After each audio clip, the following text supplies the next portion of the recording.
all on the free Odyssey app. A phone call leads to a pause. I'm Lisa Brady, Fox News. President Trump giving Mexico a 1-month reprieve from 25% tariffs, which had been set to take effect tonight. This after a call with Mexico's president. The Mexicans are sending 10,000 troops, National Guard troops, to our southern border, their northern border, to try and stop the flow of fentanyl. In addition, the president of Mexico says that her teams will work with our teams, the teams here in the U.S., on trade as well as security. Fox Business's Edward Lawrence at the White House. Mexico's president says President Trump committed to help prevent the trafficking of high-powered weapons to Mexico. New U.S. tariffs on Canada and China are still scheduled to take effect. Secretary of State Marco Rubio is now acting director of the U.S. Agency for International Development after the Trump administration put staffers there on leave. There are things that USAID, that we do through USAID, that we should continue to do, and we will continue to do.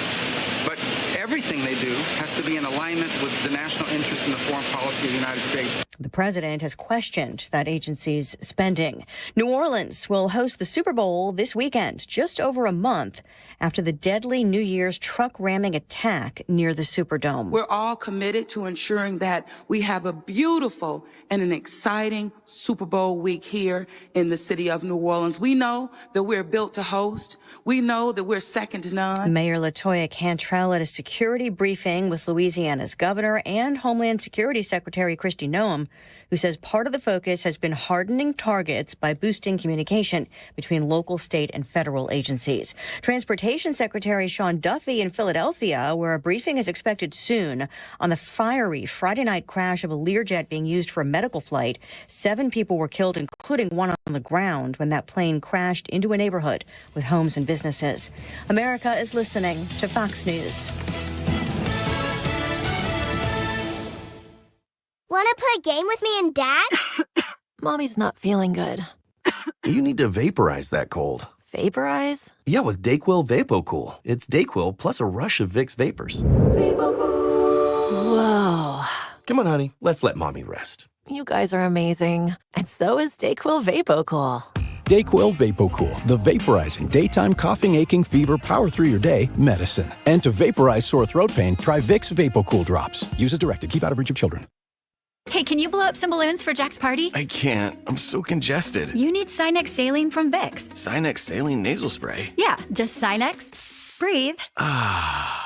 Sinex Saline instantly clears everyday congestion associated with colds and year-round allergies with a gentle, ultra-fine mist that's no mess and easy to control. Daddy, we need more balloons. On it. Enjoy life's important moments without congestion. Try Sinex Saline from Vicks. Just Sinex. Breathe. Use as directed. Air Comfort Service, heating, cooling, and insulation. Weather. What a delightful afternoon. 72 for the high today. That's the warmest so far this year. And 75 is the record. It is an old one from 1890. Plenty of sunshine. Tonight, partly cloudy. Winds will swing to the northwest. 37 for the low. Tuesday, partly sunny and 52. Periods of rain late Tuesday night, Wednesday into Wednesday night. This is 97.1 FM Talk. Chief Meteorologist Dave Murray. I was having a lot of sinus infections. My sinuses were clogged, pressure, headaches. Linda suffered for years with chronic sinus infections. You don't feel like doing anything. When you feel like your head is completely clogged, all you want to do is just lay down and sleep. And the pressure, it's just not fun, always walking around with a headache. Now, her issues are gone. How? A minimally invasive procedure done in the office of St. Louis Sinus Centers called balloon sinuplasty. I really did not know what it was like to feel like you're really breathing and not being so clogged up. I would do it again in a heartbeat, and I would definitely recommend it for someone else. Do you suffer with chronic sinus infections, facial pain, pressure, congestion? Find out if balloon sinuplasty is the solution for you. Set an appointment today with St. Louis Sinus Centers. Call 314-230-9333. 314-230-9333. That's 314-230-9333. Gain peace of mind that your flooring and carpet installation will be done right the first time when you hire the experts at Michael's Flooring Outlet. They give all their clients attentive personal service, even bring toys for the kids of the household. It's a family-owned and operated business for 25-plus years. They make sure you make the right choice for your home. So if you have carpets or hard floors, you're going to be happy for years to come. 3 convenient locations in St. Charles County, 116 Main Street, in Old Town St. Peters at Mid-Rivers and Highway 70, in West County on Olive, and the store in Darden Prairie. Michael's Flooring Outlet, IGotFloor.com. In Missouri, farming isn't just a profession, it's a purpose. You can feel it in our 27 million acres of farmland. You can see it in the nearly 41,000 Missourians who work in agriculture. You can hear it at our farmers markets. You can count it in the $93.7 billion it brings our state. And you can taste it at your family's dinner table. A lot of farmers in our state rely on Bayer's tools and inventions because Bayer has a purpose too. To help farmers thrive. Learn more at go.bayer.com/purpose. Paid for by Bayer. If better health, more energy, and detoxing your body are some of your priorities this year, get Active Liver today and start the year off knowing you're giving your liver some well-deserved relief. You can find Active Liver in stores at your local CVS or online at Amazon or NewNordicUSA.com. That is exactly what I needed to hear. Thank God someone here knows what they're talking about. That's us. That's right. Gotta love this American ride. All right, you need to take the time and get the full picture. Come on, turn the radio on. It's Saturday and I won't be long. Don't get me wrong, I love the ladies. I mean, they rev my engine, but they don't belong in the newsroom. It is Anchor Man, not Anchor Lady. What do you want from me? I'm not America's sweetheart. Goodness sake, kid. Keep your voice down. Your father's listening to the radio. I'm not America's sweetheart. This is the Annie Fry Show. In this round, so I'm going to, I have a show of hands. How many of you believe that racism and misogyny played a role in Vice President Harris's defeat? Okay. So that's good. You all passed. That's good. You all passed. Yes. I don't know about you, but I definitely put my hand in the air for that. Of course, racism and misogyny had a huge deal in the 2024 election. We all know that. The Democrats are as racist and misogynistic as it possibly can be. Their entire platform is predicated on the idea that your sex and your gender, if that's different, and your race, those are all the only things that matter to you, which means that they can qualify you and disqualify you from participating in this. Well, I guess you wouldn't even say it's a great thing in the United States of America. That's what we got from the Democrats. And this weekend at the DNC, where they're electing their new leaders, they're righting the wrongs, so to speak, or lefting the wrongs, so to speak, that have taken place in this last election. They just need it's like a precursor. It's the pre-test to get into the class. You guys all understand that one of the main reasons that we can all agree on is that people didn't vote for Kamala Harris because she's a woman of color. That's the entry. That's the ticket to get into the club. And you know what? There's just not a lot of people in that club anymore because it's ugly to be that racist and misogynistic, to constantly see everything through a lens of something that you cannot, no matter how hard you try, change about yourself. God made you. You are your color. You are your gender. That's what you are. And to suggest that entrance into biology is somehow or another a qualifier or a disqualifier for success in this country. Yeah, Democrats, you know, it's really ironic that you were spot on in that assessment. That is why you lost the 2024 election. And it's nice to see that you're coming around to understanding that. Don't you think that that understanding, it's about time that they got it? Yeah, getting it is a little bit of a loose phrase there, I feel. Like when you say that they got it, and then you're coming out of that clip that you just played, I don't know if getting it is exactly what they would say. I think we should encourage them. Okay. I think this is where you should live. Live right there. So we do not venture out. Okay. You're in your box. You sat in that box. You made the box. And you look around in that box and you see all the people you want to. You don't even have to talk to them. You can just look at them and automatically know whether you like them or not. Ooh. And feel virtuous. You feel great. You feel great because anybody who would question that, they're not in that box. That's very true. That's kind of a comfortable place to be. I hope they're comfortable. I am. I sure am. Happy Monday. Welcome back to your work week. If you work a standard work week, if you've been hustling all weekend, thank you for doing that. We appreciate you. I am tempted to be annoyed when I see the news that comes out of these DNC. I didn't know there was a DNC convention or whatever this weekend. I didn't either. I didn't know the nerds were getting together. But I watched more of it than I care to admit. Yeah. By the way, when the RNC gets together, they're nerds too. I did not watch more than I care to admit. I heard about it because you guys cannot stop talking about David Hogg. You're obsessed with him. It's exactly what he wants. It's exactly what this guy wants. David Hogg is a character in the political sphere, but he also went to Marjorie Stoneman Douglas High School. He was a student when I can't remember the shooter's name. Adam Lanza is in my head. That's not Marjorie Stoneman Douglas, is it? I almost try not to remember I know. the names. I'm wondering if Adam Lanza is the worst of the worst. I don't remember. With the young ones. I don't know that this matters to me. People will remind you when if it's already, I guarantee you, happened in the chat here. Yeah, Lanza was Sandy Hook. That's what I was thinking. Yuck. Hogg was there. Hogg was a student at this high school. Yeah. He was not at the school when the shooting happened. Oh, I didn't know that. Yeah. Oh, interesting. Does it matter? I mean, it doesn't make a school shooting less tragic. No, but is he people will refer to him as a crisis actor? Well, there is a crisis, and he was attached to it. If you're anywhere near these things, I think conservatives, I think people on the right really mess up the criticism that they're about to levy against his stupid policies by criticizing why we know his name.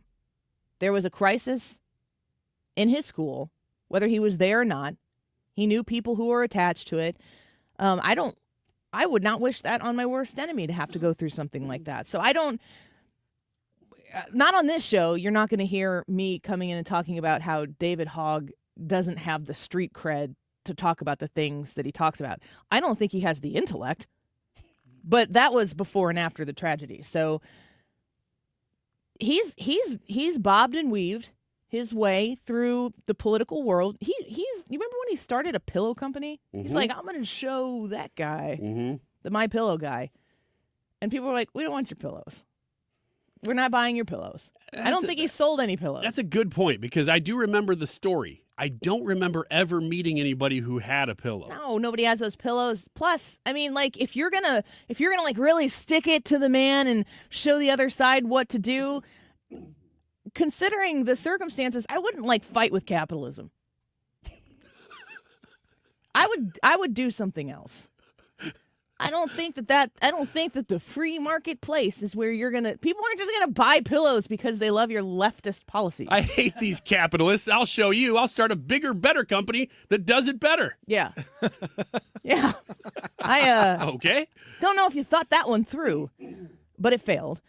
But he's continued to be on the scene. Essentially, I would say, and I'm not saying this pejoratively, he's an influencer in politics, but that's the world we live in right now. He is somebody who has used social media as a means to convey a message, and the messaging is the most important thing. The right has those people, a lot of them, that have very successfully helped Donald Trump become the president once again. Again, when I look at him and I listen to him, to me, I'm opposed to his policies. There's always an uninformed arrogance that goes along with his policies. But from watching the DNC, whatever that was this weekend, he actually seemed like he was one of the more cohesive ones. Cogent. You know why? First of all, I know this is a radio show. I'm about to play his vote for me speech at the DNC. This guy standing behind him is so happy to be there. There's a woman over David Hogg's right shoulder, and she's cheering him on because he's riling people up. But this guy in the back, I've seen that picture clip multiple times. That you are gonna see that photo for a while, and I'm not mad. He looks happy. Good for him. I also, how old is David Hogg? Do we know this? He's got to be around 30, late 20s maybe. I mean, we were covering the news when all of this happened. He's 24 years old. 24? He looks older than that. His hairline is gone to the top. I'm not trying to be mean. I just thought he was older. It probably serves him well because he's 24 and he's now the vice chair of the Democratic Party. Mm-hmm. It probably looks good. It's better if you look like you're 34. Put a little gray in there. Yeah. Just for men. In a few years, you look like you. Yeah. That's what I do to my beard to look more distinguished. Just dye it straight red. No. Look at I this put a little youthful gray glow. in there. Put a little gray in there because otherwise people would not be like, I'm not taking this guy I always seriously. say, men, when your hair starts getting a little gray in there, women just think you look smarter and wealthier. Yeah. Every year, I expand my beard gray just a little bit so people think I'm richer. Well, we all do. You've got us fooled. All right, let's listen to David Hogg give this speech. He's riling the troops here. Are you ready to go on the offense? Yeah! Are you ready to go on the offense? Yeah! We have to win back our young people. I am the only candidate in this race for any of these positions that is under 30. We had a 20-point shift to the right of our young people. We must show our young people we give a damn about them, that we support them, and we invest in them. I have raised over $11 million in the past year to support the future of our party, because I don't just tweet, I don't just talk the talk, I also walk the walk and I knock the knock in doors across the country, but I'm counting on you in this moment right now. I need your support. Please vote for me. Thank you so much. So I think that this is what this guy was meant to do. Oh, yeah. He's been living his whole life for this. It's all downhill from here. All 2.5 decades. He's reached the pinnacle. I'm not mad at him being young and doing this. I think it's good that young people are being part of the conversation. He's right. The political electorate, the right, got the younger vote in a pretty shocking fashion, which means, at least on a trend basis, the Republican Party is on trend. The Republican Party is counterculture, and the left has had a strong grip on our culture for at least 20 years. I mean, when you think about it's 2025 right now. 20 years ago, 2005, how is that 20 years ago? I'm not 100% sure. I was in my second half of college, and George W. Bush was the president. I was in communications classes at SIUE, and we were in the middle of a war. It overtook. It didn't matter what class you were in. I had speech classes. I had this amazing speech professor. I don't know what he is right now. It was 20 years ago, so some time has come and gone. He was. I was definitely right of center, and he was definitely not. But in speech, he actually pushed discussion and debate and stuff. He actually utilized it in a way that at the end of class, there'd be people who would be coming up to me and saying, I really appreciated you saying this. And then they would weigh in, and then they would feel more comfortable speaking up in the speech class because we were discussing things about like the Iraq war and whether or not we should be there and supporting the troops and all of this stuff. And going back and looking at it, I certainly didn't know the whole picture. He didn't know the whole picture, but you're in the middle of it. You have an opinion on it. The country was being torn apart post September 11th because we were going back to get revenge on what they did to us, as we should.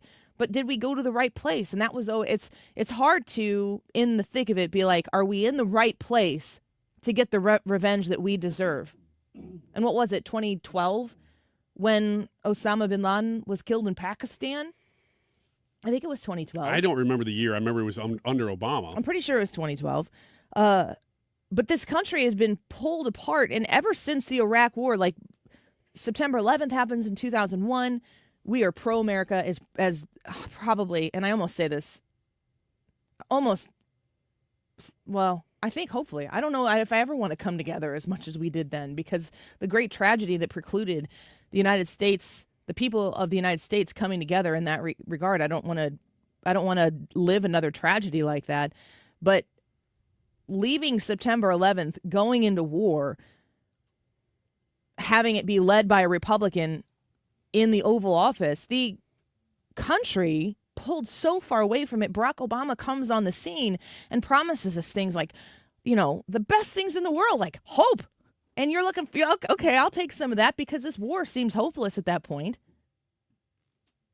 We want change. Well, yeah, we don't want to be in a war all the time. We don't want to live like this. Let's change it. He sells you something that comes with great social change, great culture shift, intentionally placed. As I've said many times before, the Obama administration came in and redefined to you what your problems were. You had real problems. You're going to set those aside because you had bigger problems you didn't even know you had. But we're here to solve them, and we're going to tell you how to do it. And that came the culture shift.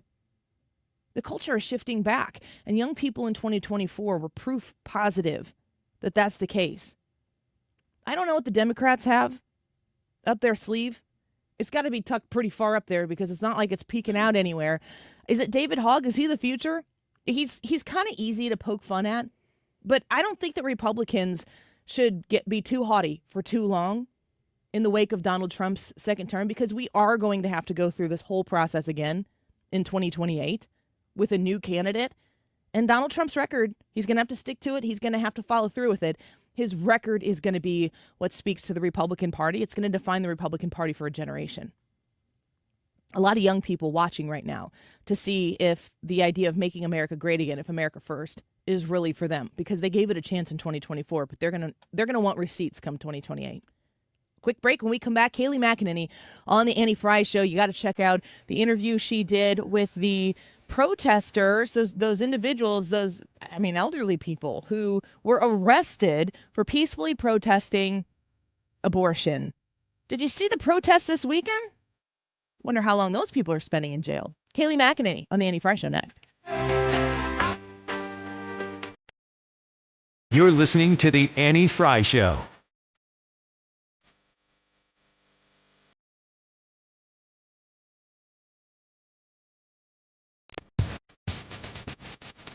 The Annie Fry Show is streaming online. Watch us live on YouTube and subscribe.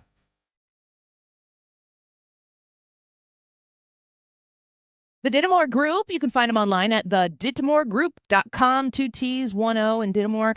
When you work with the Dittamore Group and you pair up with Tammy or Zach, Pat, Abby, and Trisha, you are going to be in great hands for your purchasing of a new home, for your selling of your home. You want to list your home soon. You want to make sure you get it perfectly listed, maybe come spring. You got a couple months headway, maybe. Maybe you're looking to do it right now. Partner with the Dittamore Group to make sure that you position it in the best possible way for the timely sale that you're looking for and the top dollar that you deserve.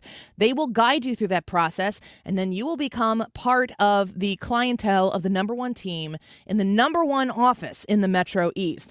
Buying and listing in Illinois or Missouri, all you need to do is call 618-531-4652. 618-531-4652. One more time, 618-531-4652. 50-plus years of experience, all at the other end of that phone call. Make a smart move. Call the Dittamore Group, thedittamore.com. Do you have 3 ex-wives and your current trophy wife wants a life insurance policy 3 times the size of the policies you had to purchase for your previous mistakes? If so, you need to call Big Lou at Term Provider, 800-700-6898. Big Lou is intimately familiar with your problems, and if you're 50 or 60 years old and in reasonably good health, a $1 million policy should only cost about $100 to $200 per month. Big Lou may have a solution for your previous policies as well. You may even save enough money to lighten the load on your new $1 million policy. Remember, call Big Lou. He's like you, except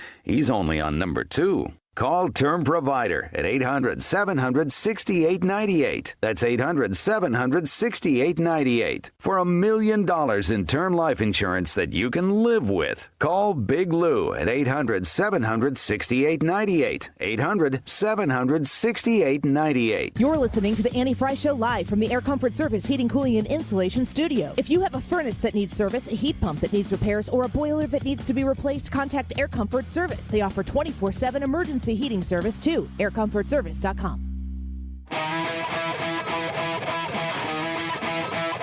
This is the Annie Fry Show. Follow Annie on X at Annie Fry Show.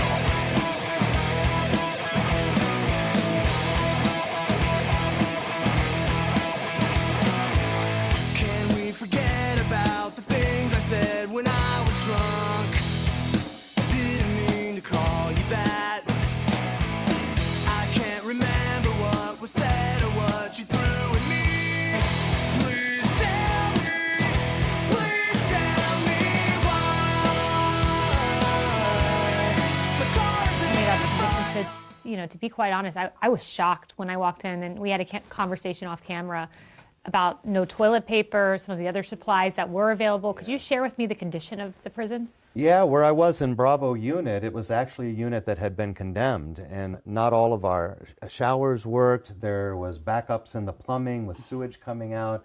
Sometimes the heat wasn't working. Guys were wearing full jackets, parkas, hats, and gloves in the unit, not able to sleep. It was appalling. We went over 2 weeks without toilet paper. And some of the guys mentioned that some of the men who were there with gender dysphoria wearing dresses, they could get mascara, lipstick, and perfume, but we couldn't even get toilet paper or basic needs. So there was a lot of neglect. So that is an interview by Kayleigh McEnany, and it is a must-watch interview. I listened to it live when it was airing on Outnumbered, and we've got Kayleigh McEnany here to talk to us about that. Co-host of Outnumbered on Fox. She's also a former White House press secretary, of course, and author of Serenity in the Storm. Kayleigh, welcome back to the Annie Frey Show. Always a pleasure to have you here. Hey, great to join you, Annie. Thank you. That interview, that is such an underreported or underattended story. It was very wonderful to hear them speak to you about their experience. After you got done talking to them, from what you knew leading into that conversation, what'd you walk away with? I was shocked. I mean, the clip you just played was, I just couldn't believe it. I read hundreds and hundreds of pages of these court proceedings, and that was William Goodman talking.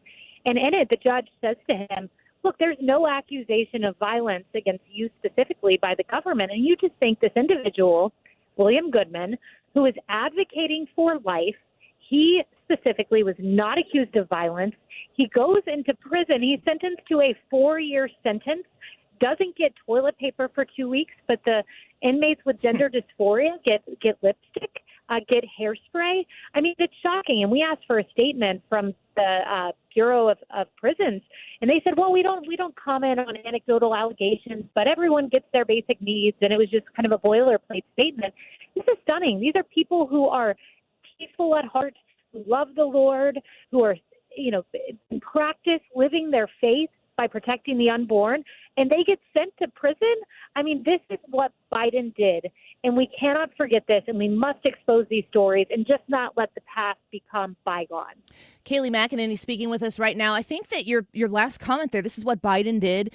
I think it's really important for, every time you wake up, you look at the news and Trump's done something else that he promised he would do. So it's easy to get kind of overtaken by all of the new news. But we do have to look back on what the Biden administration was willing to do to American citizens exercising their First Amendment right, because we have to ensure that this type of behavior doesn't happen again.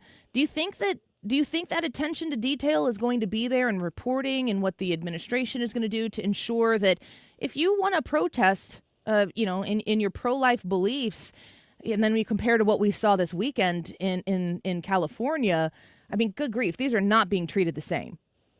No, and I think unfortunately a lot of these stories will never really see the light of day because we're, looking forward, and it's the golden era, as President Trump has called it, and we're seeing all of these great new policies. But it's important to reflect on the 4 years that led up to this, because for all of the talk about what a threat to democracy Trump was, when you really look just on the singular issue, just the issue of Biden's DOJ, with these pro-life protesters, he used something called the Ku Klux Klan Act from the civil rights era against these people. Biden's DOJ did. Obama's never did. Clinton's never did. But yet Biden's DOJ comes in and targets these pro-life protesters. Not only that, we got that Catholic memo about putting plants in Catholic churches because traditional Catholics were such a threat. That memo was pulled down. You had the memo about parents at school boards looking at them as domestic terrorists. All of that, nothing to see here. That's a fake news story, they would say in their own words. But these targeting of parents, of people of faith, of Catholics, we were on a knife's edge here. It was 4 years, but these 4 years can happen again if we don't remember these stories and remember how close we were, teetering on the edge of having an unjust Department of Justice. We're speaking with the co-host of Outnumbered on Fox. Kayleigh McEnany is with us today. Kayleigh, when you are watching the President Trump, really deliver on so many of the promises he's made so very quickly, you know what it's like to work in that environment. Well, do do you see a stark difference between Trump 1.0 and Trump 2.0? Without a doubt. This is an administration on warp speed, to borrow a term from Operation Warp Speed, which was there during COVID when I was there. Just looking at tariffs alone, it was 3 years and President Trump in 2019 threatened Lopez Obrador in Mexico. He was the president of Mexico at the time. They called him AMLO, with tariffs unless he sent troops to the northern border. He got 6,000 troops on the northern border. The tariffs never happened. But this was 3 years into the administration. We're 3 weeks in now, and here President Trump has used the same playbook, this threat of tariffs, to force, this time not 6,000 troops, but 10,000 Mexican troops to help secure the border there, to stop and stymie the flow of illegal immigration to our own country. Border crossings down by 93%.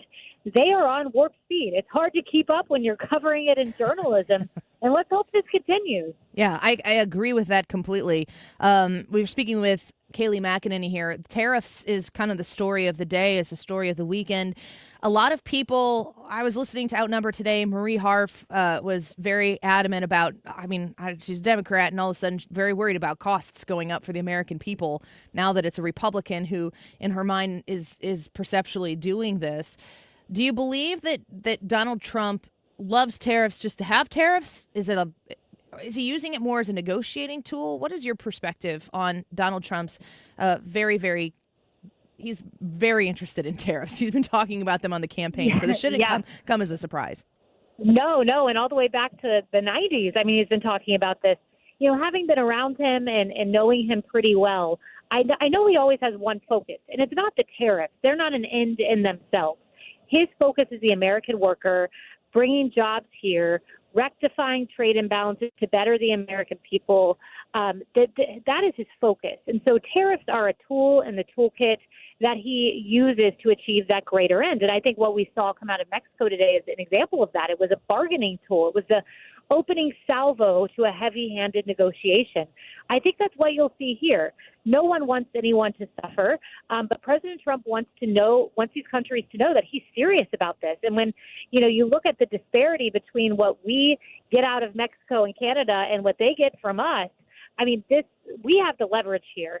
We by and large are the party that can benefit here, whereas we could really crush these countries economically. So he's going to use that imbalance not to crush them economically, but to further the interests of the American people and the American worker. And I think we'll see. I wouldn't be surprised if there was some Canada deal announced before midnight tonight. Again, no inside information there, but I would not be surprised to see it. Just a Kayleigh McEnany hunch. I like that. I was thinking today that I'm wondering if tariffs are going to become the border wall of the second administration. Donald Trump campaigned on it. It was a huge issue that he was talking about, very controversial. And then what do you know? Kamala Harris is campaigning in 2024 on we should build that border wall. Tariff seems to be the thing that maybe the American people will eventually raise their eyebrow to and go, oh, okay, I think I get it now. Yeah, good point. Kayleigh McEnany, a pleasure to have you. Thank you for being with us. We look forward to having you back. Thanks so much, Annie. Appreciate it. Take care. Bye-bye. She's the co-host of Outnumbered on Fox. She's a former White House press secretary, as you all know. She is an author. Her books are wonderful. If you are interested in a faith-based read that gives you the upfront, present understanding of what it's like to work in the White House with Donald Trump, certainly I loved reading it because she was a young mother when she was doing it. So she tells all of that in her books. Go check out Kayleigh McEnany, a couple books that she has, the recent one, Serenity in the Storm.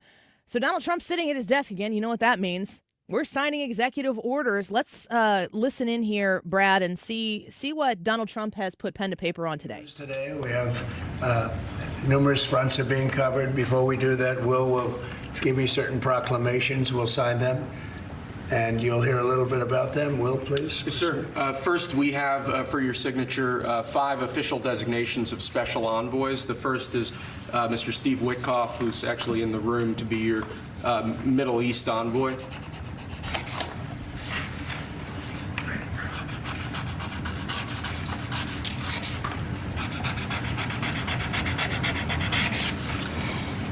Where is Steve? Steve Witkoff, everybody. He's done a great job in the Middle East. Really great.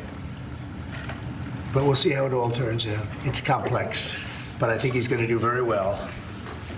Next, we have Mauricio Claver Carron to be your special envoy to Latin America, sir. Okay, good man.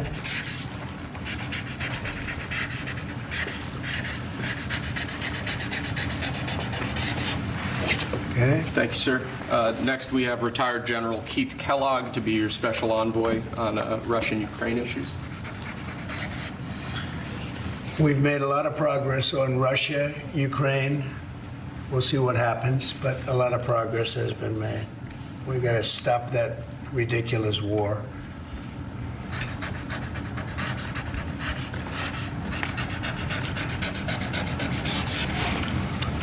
Okay. Thank you, sir.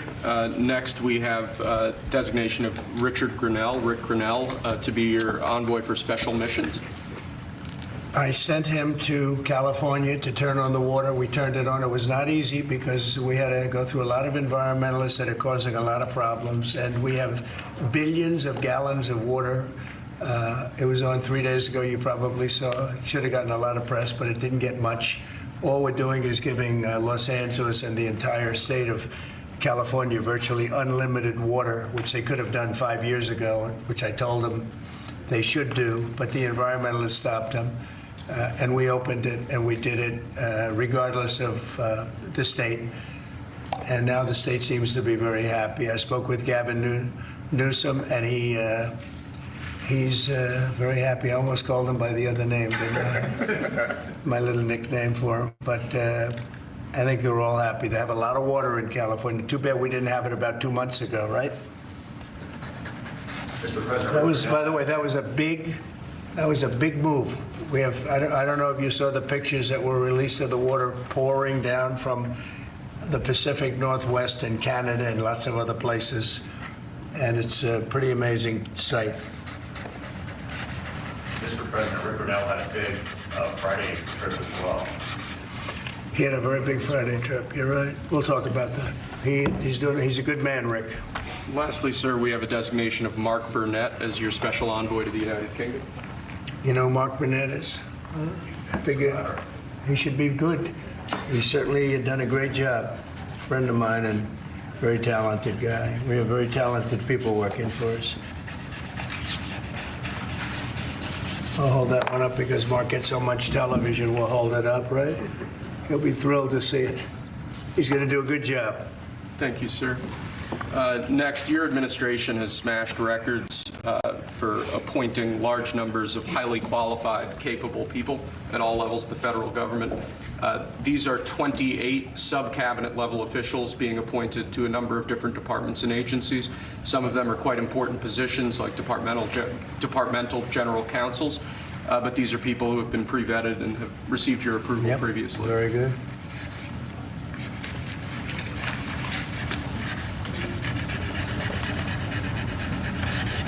Okay. Thank you, sir. Next, this is an executive order. This charges your Secretary of the Treasury, Scott Bessent, and your Secretary of Commerce, Howard Lutnick, to begin a process that will hopefully result in the creation of an American sovereign wealth fund. It's a very exciting event. We're going to have a sovereign wealth fund, which we've never had. We have a lot of things that create wealth, and you're seeing that over the last 2 weeks. I think we've created more wealth. Other people have created de-wealth, the people, my predecessors. We're creating a lot of wealth. Scott, maybe you'd like to say something about it, and I'd ask also Howard to say something about it. Yes, sir. This is very exciting. We're going to stand this thing up within the next 12 months. We're going to monetize the asset side of the U.S. balance sheet for the American people. We're going to put the assets to work, and I think it's going to be very exciting. We're going to study best practices that's done around the world. It'll be a combination of liquid assets, assets that we have in this country as we work to bring them out for the American people.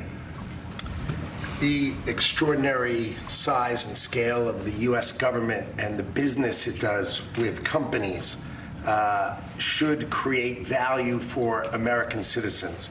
If we are going to buy 2 billion COVID vaccines, maybe we should have some warrants and some equity in these companies and have that grow for the help of the American people. So I bring all these things together. I think Scott and I will create an amazing sovereign wealth fund for you, sir.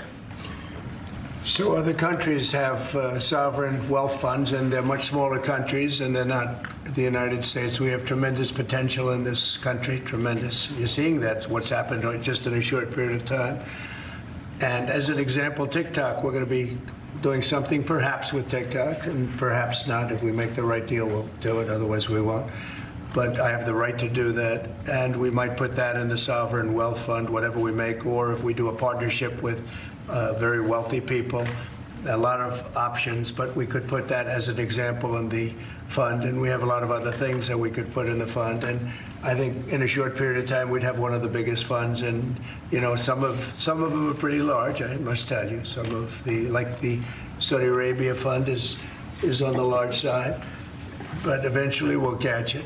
But we're going to create a lot of wealth for the fund, and I think it's about time that this country had a sovereign wealth fund, and these two gentlemen and some others are going to work with them very closely, and they'll be heading it up, and they're going to do a great job. Two highly respected people that have done unbelievably well in the world, in the real world. So that's a big deal, huh? Yes, sir. I think it's going to create value and be of great strategic importance. Mr. President, why is it important for Elon Musk to have access to the payment systems at Treasury? Well, he's got access only to letting people go that he thinks are no good if we agree with him, and it's only if we agree with him. He's a very talented guy from the standpoint of management and costs, and we put him in charge of seeing what he can do with certain groups and certain numbers.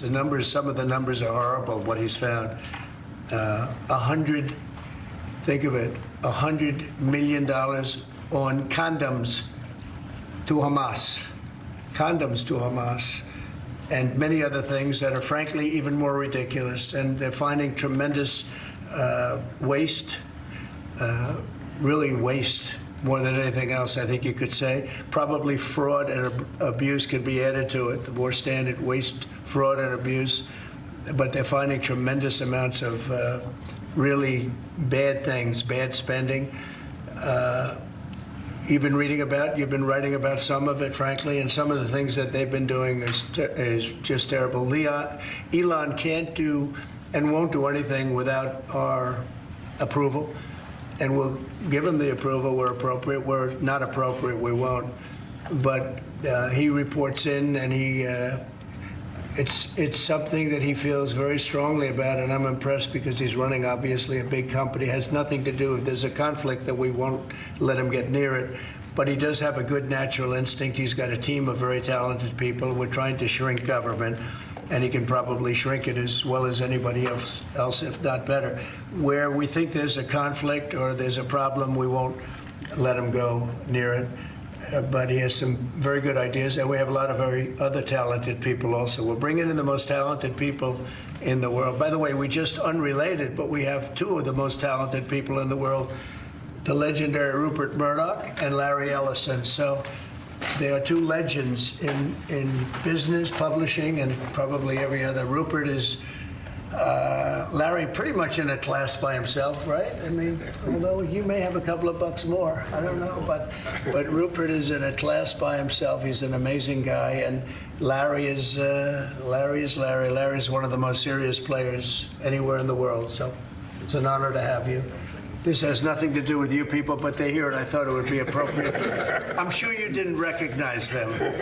If you're all going crazy, they say, "What are they doing here?" Thank you, sir. Mr. President, on the tariffs, is there any chance that Canada or China could also get out of the tariffs after you struck a deal with Mexico? Well, nobody's out with Mexico. We had a great talk with Mexico, and we had President Sheinbaum is a woman. I like her very much. We've had good relationships, but we have to stop fentanyl from coming in, whether I like somebody or not, and we have to stop the illegal aliens from coming in. I think we've lost 200,000 people on average a year for many years, much higher than the 100,000, could be even closer to 300,000.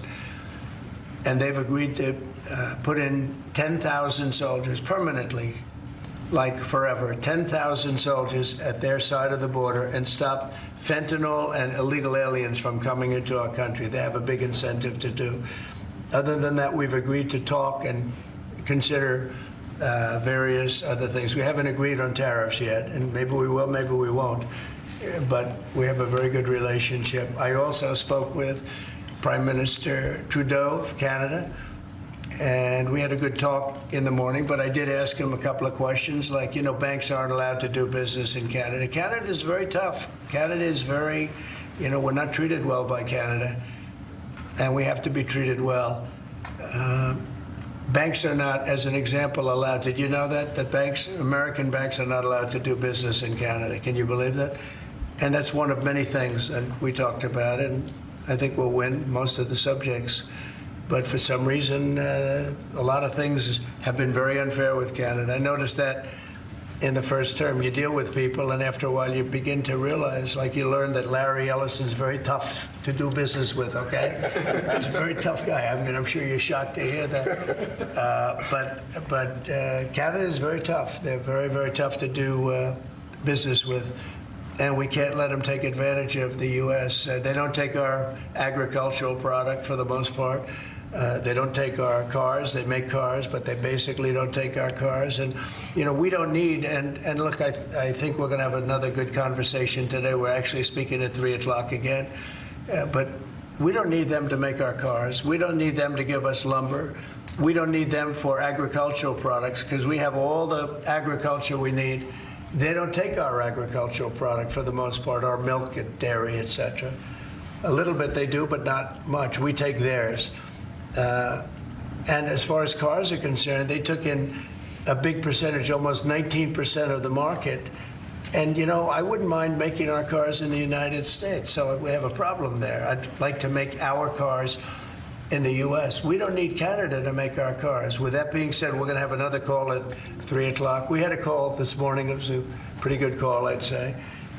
So the call with Mexico went very well in the sense that they're very strong now on the border. They're going to put soldiers there. So, actually, they're best military soldiers, and they're going to be at the border, 10,000. That's a lot of soldiers. And they want to protect it also. You know, they don't want people running through Mexico, coming through Mexico to come into our country. So they're going to do that. And then we're going to talk about other things over the next 30 days, we're going to have Scott, Howard, and Marco Rubio, Secretary of State, lead the delegation. And we're going to have a big negotiation with Mexico. I'll be involved too, and President Sheinbaum will be involved to see whether or not we can work something out on the tariffs. What about China? China will be speaking to China probably over the next 24 hours. On fentanyl in China, President Trump. We don't want fentanyl coming into our country. Now, we had another big thing, speaking of China. China's involved with the Panama Canal. They won't be for long. And that's the way it has to be. Marco just got back, as you know. He's in the process of coming back. I guess he's almost back by now. And he had a very long conversation with the leader of Panama, the respected man, and some others, the entire leadership group. And we're trying to work a deal on the Panama Canal. The Panama Canal was given foolishly years ago to, it shouldn't have been happened, years ago to Panama, like Jimmy Carter and the group. We lost 38,000 people building the Panama Canal, like one of the great wonders of the world. It's the biggest job we've ever built, the biggest project we've ever built in this country, dollar-wise and every other way. 38,000 people died, Americans, all men, just about, laborers and construction people. They went to Panama. The mosquito got them. Between mosquito and snakes, we lost 38,000 people. It was the most expensive project ever built by the United States. The biggest, most expensive project we ever built 110 years ago. If you bring it up to now, it would have been the equivalent of $2 trillion. The most expensive we ever built, and we gave it away for $1, okay? We gave it away essentially for nothing. And we either want it back or we're going to get something very strong, or we're going to take it back. And China will be dealt with. And we didn't give that to China. We gave it to Panama. We shouldn't have given it to Panama. But Panama, as you know, has violated the agreement, totally violated the agreement. So that's in the process right now. But they did have a very good meeting with the head of Panama. In addition to tariffs on China, could you say your current thinking about whether China should be forced to pay reparations both for fentanyl deaths and the million COVID? No, I haven't talked about that, but they do have tariffs. Honestly, nobody, the amount of money that was lost and most importantly, the lives lost because of COVID is not something that anybody could ever even imagine. It's probably $60 trillion, and all the countries in the world don't have $60 trillion. The amount of death and the amount of destruction and the amount of money lost is probably $60 trillion. I had it figured by people about 3 months ago. It figured out. Nobody knows what the real number is, but it's almost an infinite number. The damage done, but I have not discussed that. What I have discussed is we'll have some good meetings with China. We have meetings planned, and we'll see what happens. But that was just an opening salvo. If we can't make a deal with China, then the tariffs will be very, very substantial. Okay, I'm going to sign this one. Sir, this is, you've obviously made making America healthy again a key priority of this administration.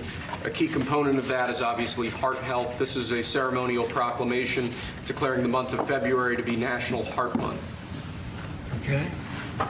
I hear we're doing very well with nominations. We'll see, but it looks like we're doing very well with nominations. We've been listening to Donald Trump speaking from the Oval Office, and he's signing executive orders. A lot of what he's done has been naming people like Rick Grenell that we heard about, our friend Lieutenant General Keith Kellogg, envoy to basically the Ukraine-Russia war, trying to figure out how to stop that.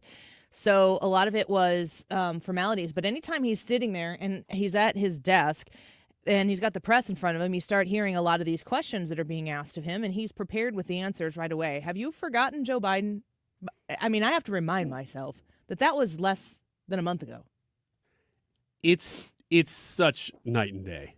I mean, this is a completely different America than it was 3 weeks ago. I just think if I were on the left and I was looking at what Donald Trump is doing right now and the pace that he's keeping and the change that he's affecting, along with, being able to sign the Lake and Riley Act and push, hopefully, transformative change in the way that the government handles our money. Remember, whenever you have someone telling you how tax dollars are to be managed, don't ever forget that your skin is in that game and that the government doesn't have money that they allow you to keep or allow you to take. They always take it from you, and then they present what it is that they're going to do next with it. And when they overspend, they just take more from you.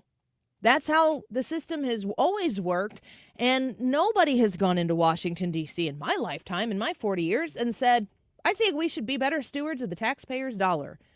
So, of course, when you go start cutting, I mean, Elon Musk being in this position, and you heard President Trump speaking to Elon Musk and his ability to affect change, it's very smart to have Elon Musk in there making these decisions and then having them run by the people who were elected, like Donald Trump, who's overseeing ultimately the whole thing. It's very important to understand how effective Elon Musk can be in making our taxpayer dollar valuable again and pulling stuff out. I mean, I would assume that eventually something's going to touch you, that's going to touch me, that's going to touch everyone, that we notice that now this thing is not being provided or regulated by our government systems. In the state of Illinois, it might be a little bit more difficult to notice it because it's going to be as oppressive. It's going to be an impressive march towards the next 2 years in 2026 when we get to hopefully elect a better governor. But watching Donald Trump say, listen, he knows he's running a very, very successful large business. Elon Musk knows where to cut, and everything he does goes through us. We're overseeing it, yes.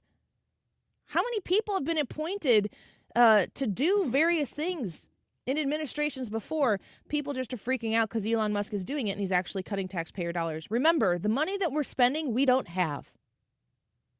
That is a very key, important part of knowing that if there's going to be some change and some adaptation and some evolution that's going to be necessary for the American taxpayer to get an economy that's back functioning the way it should, which is we don't spend more than we have, we're going to need to endure that initial, like, oh my gosh, I've been overspending. My credit cards are all full. I'm making way less than I'm spending. You're going to have to sit down at your kitchen table and have a little come to Jesus with yourself and your finances. That's happening right now. And it's not comfortable, but how could it be? We've made ourselves so fat and happy for so long in the United States of America. It's time to address the issue. And Donald Trump is fearless in doing it. It's incredible. It's really incredible to watch. When we come back, we are going to do a little Weekends America. Just a little postponed, but it's for the president, so it's kind of hard to argue with that. Well, I'm glad to hear that because I have a lot of stories from this weekend. Well, we'll get to all of them on the other side of this quick break. The YouTube live chat poll, though, you need to go vote in this one. Do you support Trump's tariffs? The Annie Fry YouTube channel, just go to youtube.com/@AnnieFry and tell us, yes, I support his tariffs. No, I don't support his tariffs. Or I don't really understand them, but I do trust Trump. Annie Fry YouTube channel, live chat poll. We'll be right back. Attention St. Louis Medicaid residents in need of care at home. If you need assistance with daily activities, you can receive in-home care from a loved one that lives with you and they get paid. Through Medicaid with no cost to you, Freedom Care allows you to choose who provides your care at home in St. Louis and they get paid instantly. This is 100% free to you. Call now to check your eligibility. It can be your daughter, son, a close relative, or trusted friend helping you with cooking, transportation, laundry, and other activities in your own home. You get the help you need and your caregiver gets paid instantly. Freedom Care has over 7,000 five-star Google reviews and is a leading choice in St. Louis for in-home care. If you have Medicaid and want great care from a loved one that's free to you through Medicaid, go to freedomcare.com or call 314-597-1749, 314-597-1749, 314-597-1749.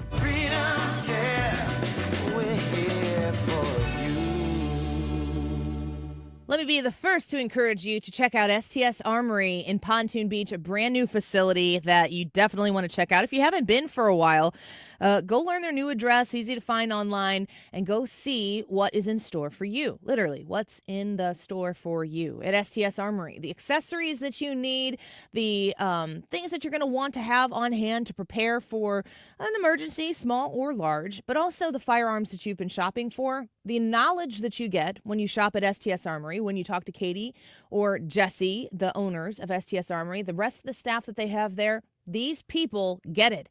They understand the rules and laws in the state of Illinois, as goofy as they are.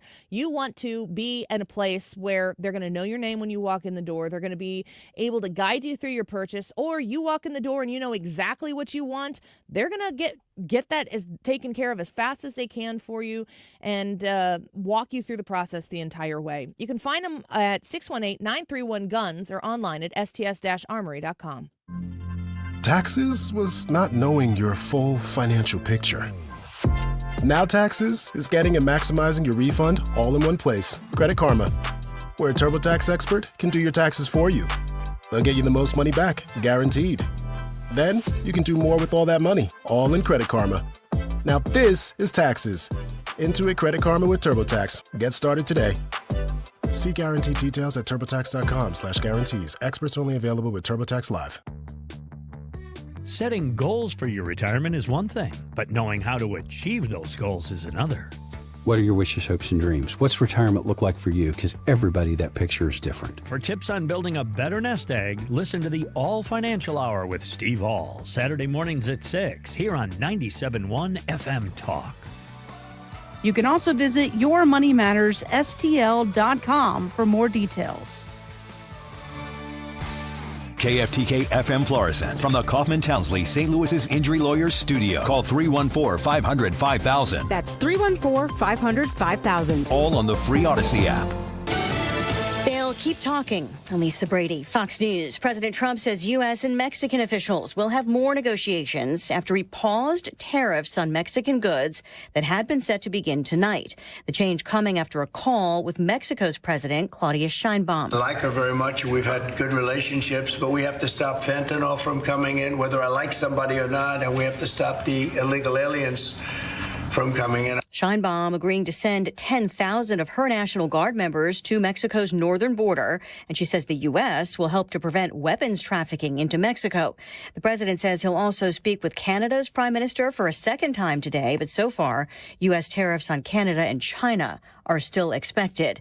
President Trump speaking to reporters while signing executive orders in the Oval Office. He's also defending Elon Musk's role in government and his access to Treasury records in a search for wasteful spending. Elon can't do and won't do anything without our approval, and we'll give him the approval where appropriate. Where not appropriate, we won't. The president also says Musk isn't allowed to go near any potential conflict of interest. Some of his business dealings include government contracts. Democrats are criticizing the president's rapid shakeup of the federal government. Fox News confirming that deportation protections are ending for about 300,000 Venezuelan nationals.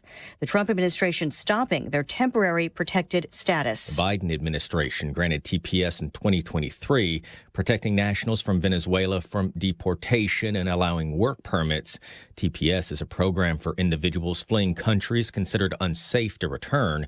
Temporary status will end in 60 days. Fox's Jared Halpern at the White House. The Biden administration also extended temporary protections for people from El Salvador, Sudan, and Ukraine. America is listening to Fox News. You okay? I can't sleep with this cough. Sounds like you need to vaporize that cold. Vaporize? Yeah, with NyQuil VapoCool. It's NyQuil plus a rush of Vicks vapors. Whoa. So you ready to get some sleep? Thank you, NyQuil VapoCool. NyQuil VapoCool, the vaporizing nighttime coughing, aching, fever, best sleep with a cold medicine. And to vaporize sore throat pain, try Vicks VapoCool drops. Use as directed. Keep out of reach of children. Hey, can you blow up some balloons for Jack's party? I can't. I'm so congested. You need Sinex Saline from Vicks. Sinex Saline nasal spray? Yeah, just Sinex. Breathe. Sinex Saline instantly clears everyday congestion associated with colds and year-round allergies with a gentle, ultra-fine mist that's no mess and easy to control. Daddy, we need more balloons. On it. Enjoy life's important moments without congestion. Try Sinex Saline from Vicks. Just Sinex. Breathe. Use as directed. Air Comfort Service, heating, cooling, and insulation. Weather. What a delightful afternoon. 72 for the high today. That's the warmest so far this year. And 75 is the record. It is an old one from 1890. Plenty of sunshine. Tonight, partly cloudy. Winds will swing to the northwest. 37 for the low. Tuesday, partly sunny and 52. Periods of rain late Tuesday night, Wednesday into Wednesday night. This is 97.1 FM Talk. Chief Meteorologist Dave Murray. AirComfortService.com. You outside thinking it's time to get your air conditioner checked? I don't know if that's what I'm supposed to be talking to you, but it's really nice outside right now. That means that every day that it gets really icy cold, of course, it's not a January thaw if it's February, but boy, is it just beautiful outside. You're going to have your air conditioner on, you're going to have your furnace on, probably not getting your air on quite yet. But when you do turn it back on and it's not working the way it's supposed to, what do? Who do you call? Well, in our family, we call Air Comfort Service. We've had them out multiple times. Over the course of the years that we've lived in our home, which is about 10 years now, we have had Air Comfort Service come out and replace pretty much everything in the house because it was just time. Stuff was 20 years old and it just goes out, and we wanted to have it done the right way. So we called Air Comfort Service. You give them a ring at 314-513-0091, 314-513-0091, and have them talk to you about your furnace, your air conditioner. You can have them talk to you about insulation as well. They're great at all of it. If it's HVAC, you call Air Comfort Service. Go to aircomfortservice.com. Attention! Have you racked up $10,000 or more in credit card debt?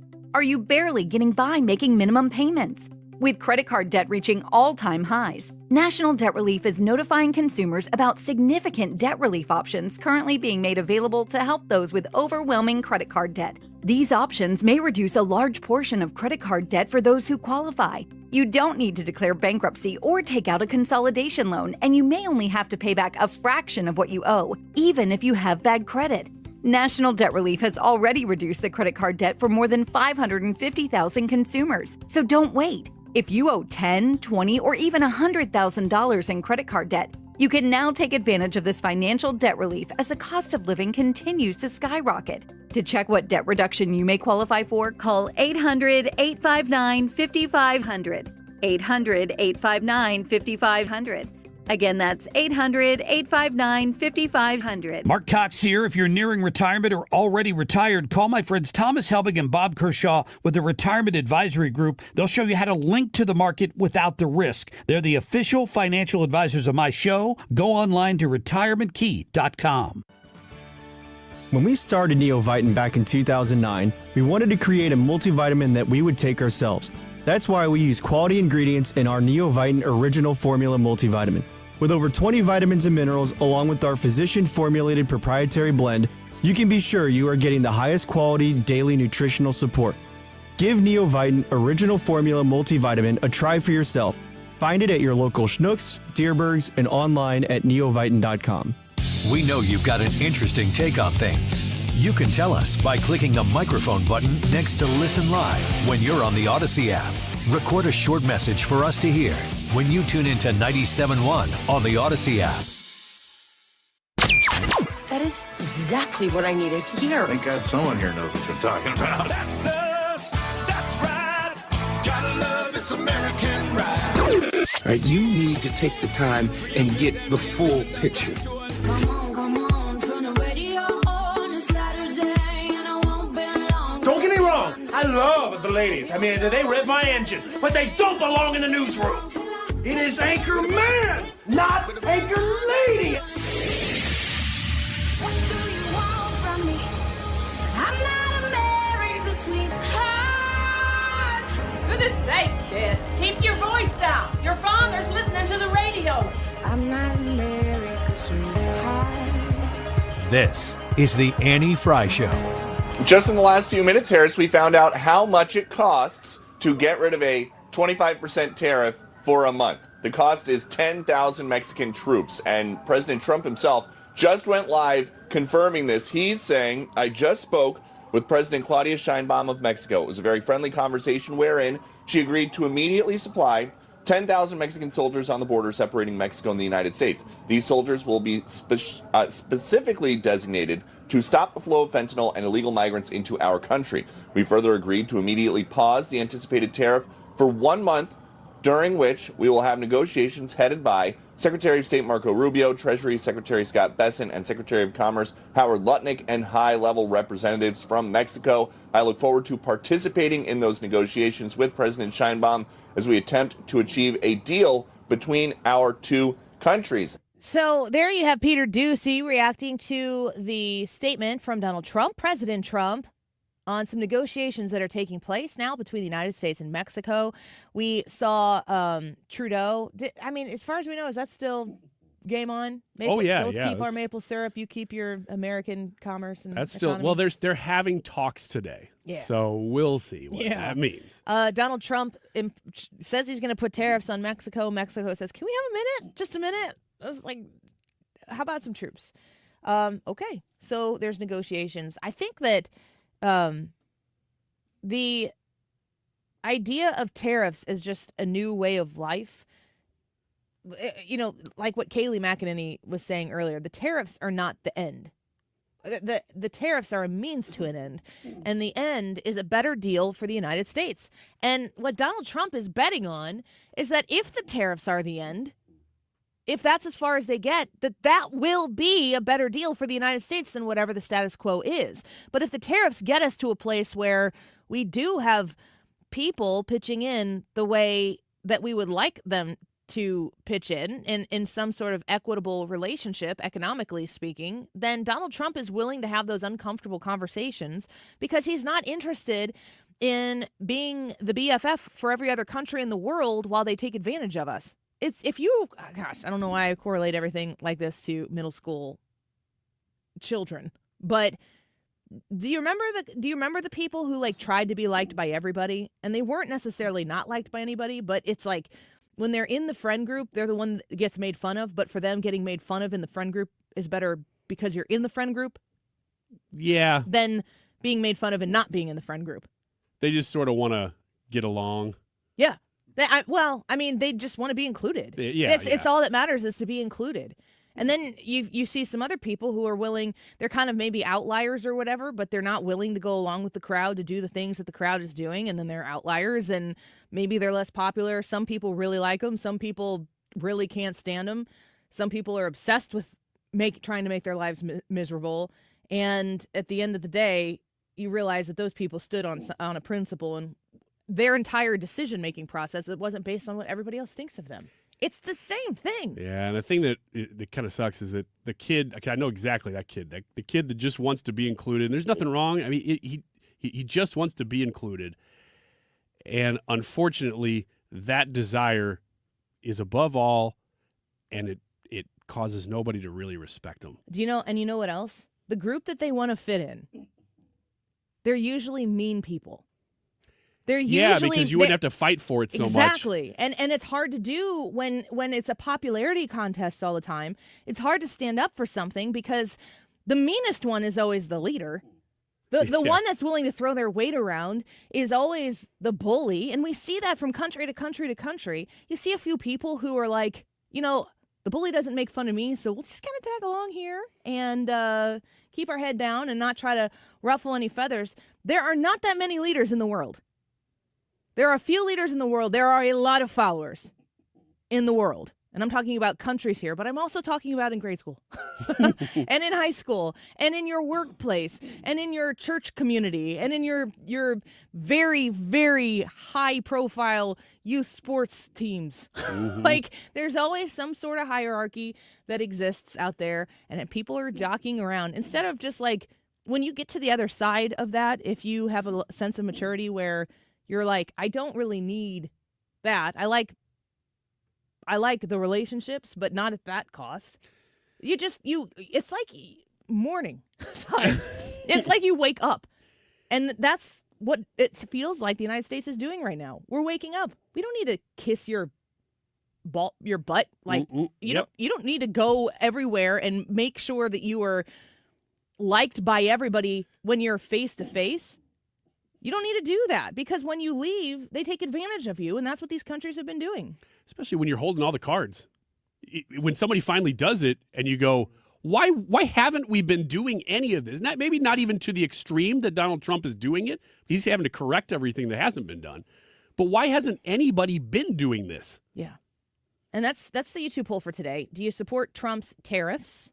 Yes, you do. No, you don't. Or you don't really understand the tariffs as much as you'd like to, but you do trust Donald Trump, which I think is a different answer than yes or no. It is, and I would actually like to see how many people fall into that category. Me too. Which is why this is an interesting poll. Annie Fry YouTube channel. You can go vote there. Let's do Wiggins America. Wiggins! Monday Roundup! Yeah! This here's the wildest ride in the wilderness! There is one thing that from our conversation just now that we forgot to mention from this weekend. There was a step missing there. So Trump calls the tariffs. Then the leaders go out and make big headlines and everybody declares trade war. And the president of Mexico, the prime minister of Canada, they say, well, we're going to retaliate.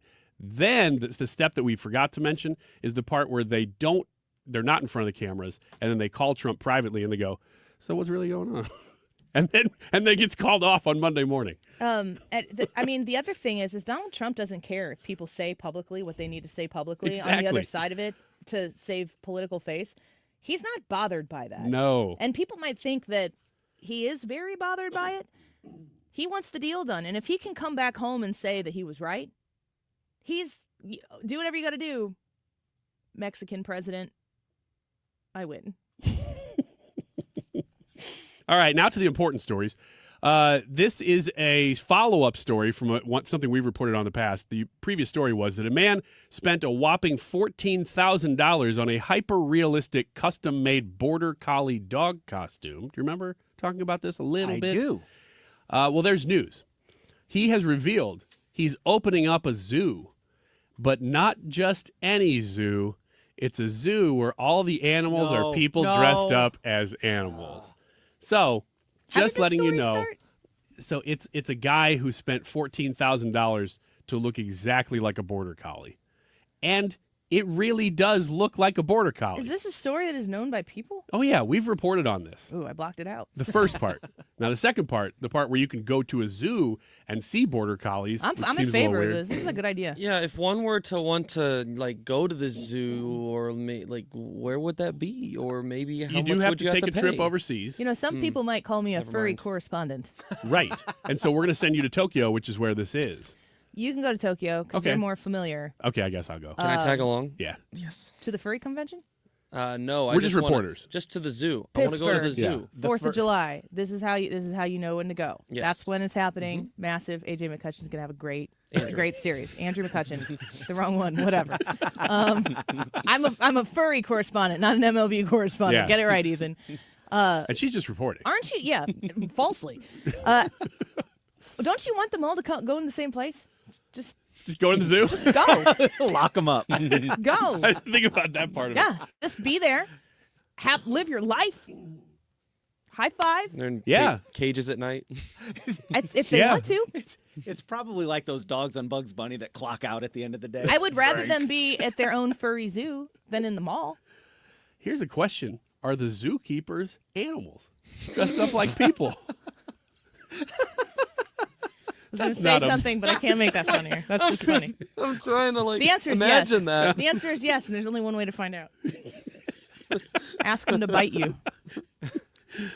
Can you bite me? Hey, that's a giraffe, not a person. How's he carrying around that wheelbarrow full of meat? Anyway, okay, so that's that story. There we go.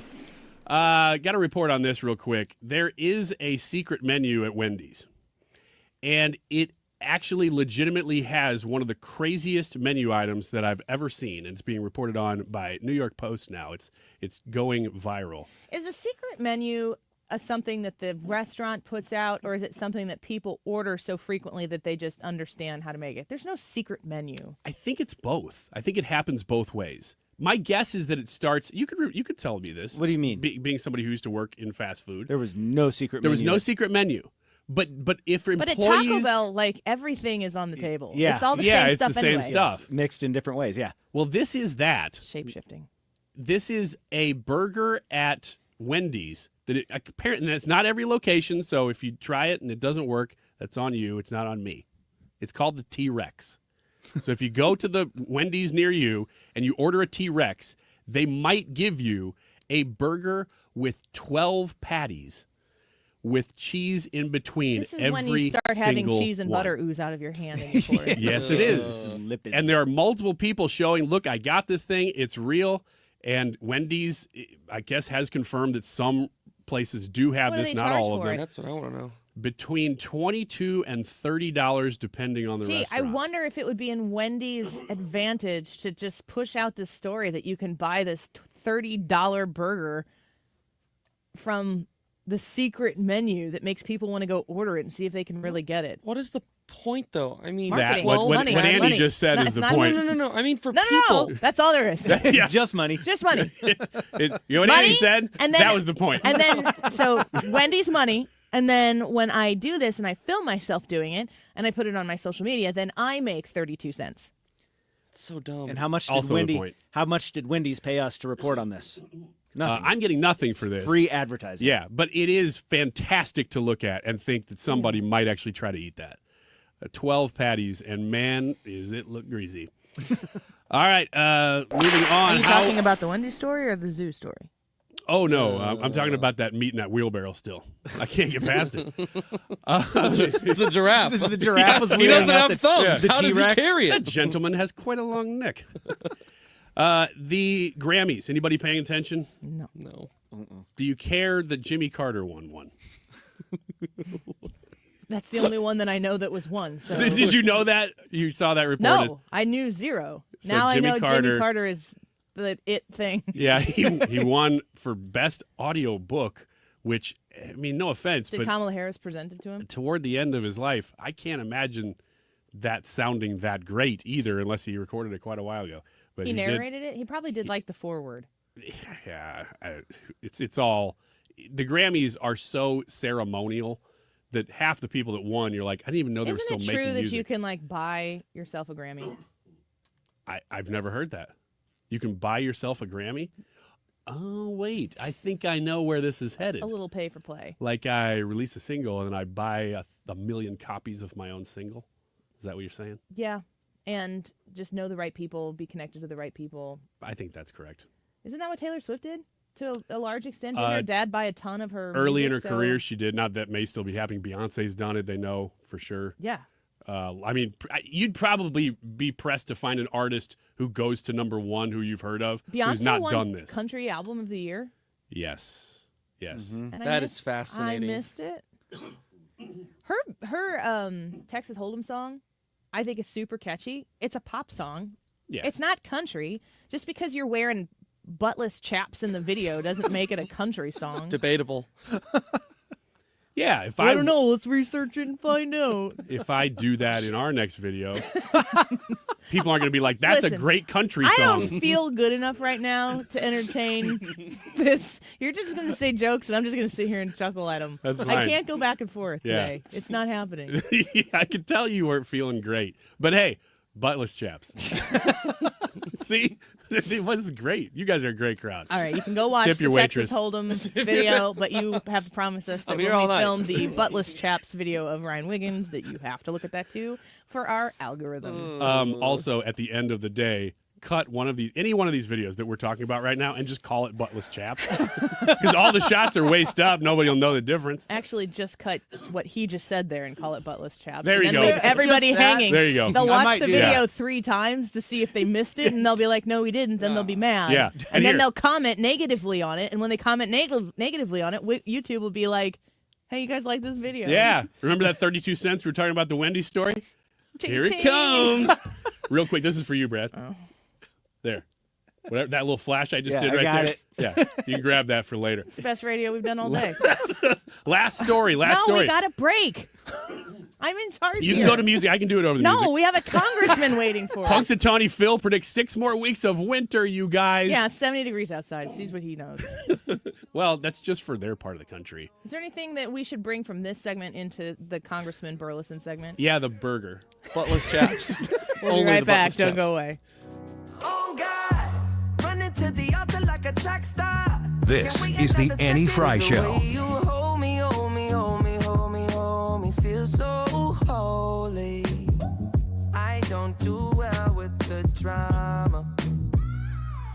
Stewart's American Mortgage is the bagel loan guy, and when you reach out to 314-324-4440, that's 314-324-4440, Stewie's going to walk you through getting the bagel loan. Stewie's the only one who has the bagel loan, which is why I like to talk to you about it so much, because I've used it twice as a client of Stewart's American Mortgage myself and a friend of Stewie's. When I went through the process of getting a bagel loan, it positioned myself and my husband in a really, really great financial spot. We've got an amazing low rate on our mortgage, and that makes everything a lot easier. Now, rates have gone up since I got mine lower, but they've also come down since their highest highs. So if you're looking for a refinance, the bagel loan is for you. Because when you go to refinance your current mortgage with those high interest rates that were there maybe within the last couple of years, you're going to refinance, and it's going to cost you nothing to do that. This is a no-brainer.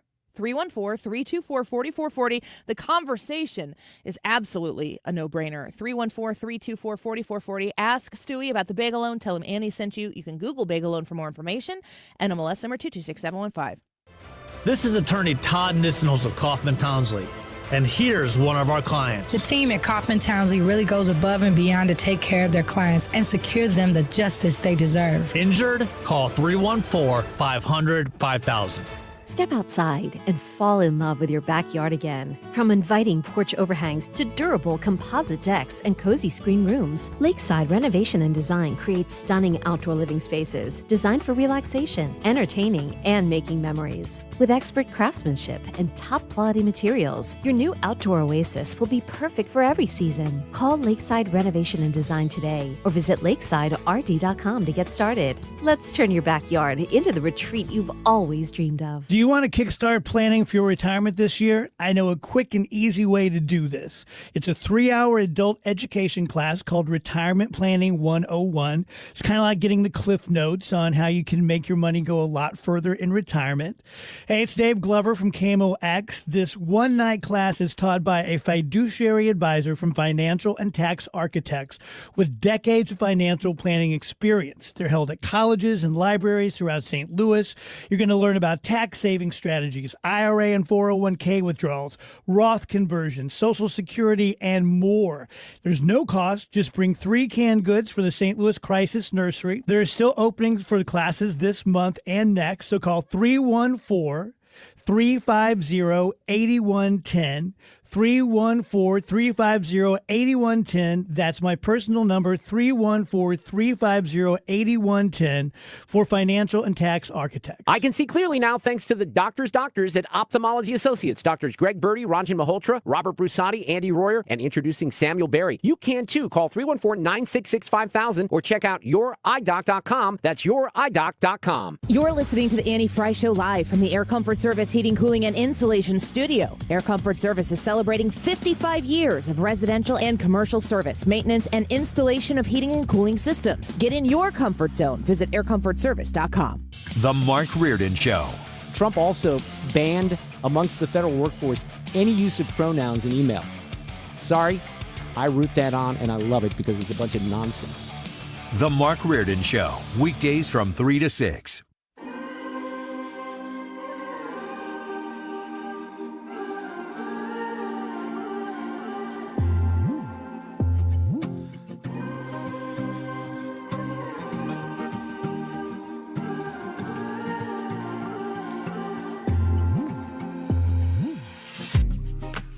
This is the Annie Fry Show.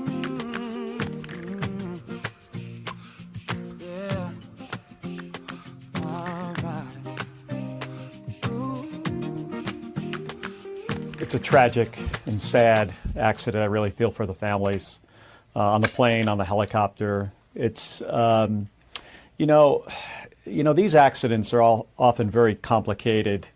A set of things that happen sequentially. It's often not one thing that causes a major aviation accident like this. I've been involved in accident investigations, particularly like with Space Shuttle Columbia, as an example that we lost in 2003. And to say that it has to do with the person's color of their skin or their gender, I think that's just poor leadership. And especially at a time where any president is supposed to be the consoler in chief. So Senator Mark Kelly reacting to the plane crash has been like a wild weekend of stories. We've got 2 plane crashes here that we've had to deal with. A lot of transportation issues. Is the president supposed to be the consoler in chief? I don't know if that's exactly in the job description. You would like to see leadership. You would like to see competence, and you would like to see action when action needs to be taken, if reform needs to be made.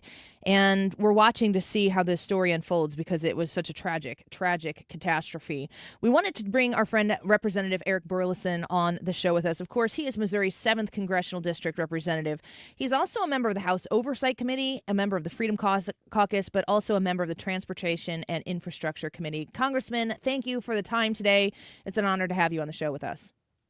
It's an honor to be on, Annie. Thank you so much. I want to give you the opportunity to react to these 2 plane crashes that they're very different situations, but the proximity of them, they kind of become part of the same story. And also Senator Kelly's criticism there of President Trump's reaction. Yeah, I don't know that I can comment about the second plane crash because we don't really have many details. But look, his response is really telling of where the Democratic Party has been and where they continue to be. They're just very obtuse to the reality. And that is, Trump was not saying Trump was not saying that this was caused by a DEI hire. What he was saying is that this is an agency that, just like all the other federal agencies, they're so focused on DEI, that's their number one mission, that they've lost sight of their core, or, has been mentioned, like in the business world, their hedgehog, which is hiring talented individuals, right? If you're the FAA, you want the most talented, brightest people, regardless of their race, their gender, their disability, whatever. You want the most talented people, but instead they're chasing after quotas and they're focused on DEI. And as a result, we have a shortage in air traffic controllers. We have, people that may not be as qualified as some of the other candidates that got the position. And that's what Trump is trying to make the point of. This is not about, we pointing at saying, as Kelly wants it to be, is saying that people of a particular, who are DEI hires are the ones that are responsible. That's not at all what he's saying. He's saying we have a decayed system. We have a broken system. Sorry if I'm on a rant here, Annie. Yeah, go on. If you go back to FEMA, when we had the disaster that happened in the disaster, and FEMA's trying to clean it up, and you had that big scandal. Well, guess what? They had to come in front of Congress and apologize. And their number one priority was not hiring competent people. It's hiring based on DEI. When we had the Secret Service allow, for the first time in decades, someone to take a shot at the president of the United States, and everyone was wondering, how in the world could this possibly happen? Guess what? Their number one priority was DEI. That was the number one mission statement for that agency. And so I think that Trump is onto something. And there was a documentary that was done by The Blaze just in November talking about how DEI has crippled the FAA's ability to hire competent air traffic controllers. And sadly, 2 months later, this happens. Yeah, it's very sad all around. I know that, like, as soon as the word DEI gets entered into a tragedy, then a lot of times the political story will take over kind of the humanity of the story from time to time. My heart goes out to all the people who lost loved ones in, whether they were in the Black Hawk helicopter or in the American airline jet. Is there, gosh, it just happened, but is there fault that is assessed? Do we know where the breakdown happened to cause this accident? I think it's too early to know exactly where the breakdown happened, but one of the early signs is that you had one air traffic controller doing the work of what would normally be two. That's an example of us not having enough people on staff to do the job. One of the evaluations I would like to see happen is let's evaluate the software system that they're using. I understand that it's very old and arcane technology, and evaluate that. Let's look at some things. For example, AI. Where could AI have stepped in and helped some of this to help stop some of this from happening? We're speaking with Congressman Eric Burlison, Missouri's 7th Congressional District Representative. I think that I've flown out of. I've never flown into Reagan National. I've flown out of that airport. I didn't realize how small it was. After all the reports, we were finding out like how short the runways are, how busy it is. Is there going to be any change to the traffic that comes in and out of that airport, or is that a non-starter? I'm pretty sure it's a non-starter. It's the one airport that every member of Congress uses to get in and out. It is a very popular airport, and also, if anything, there's more demand at that airport. So it's got increasing demand, increasing volume. I think that the question we ought to be asking is, can we not operate in the same space here? Can the FAA not figure out a way in which the military can run exercises with their helicopters and at the same time not crash into a plane? Yeah, that's a good place to start as well.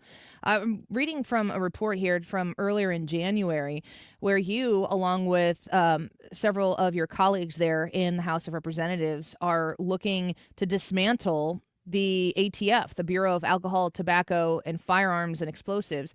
And I know that, people look at these tragedies here and they think maybe more regulation is needed. And we've seen a lot of conservatives, a lot of Republicans, and certainly President Trump talk about less.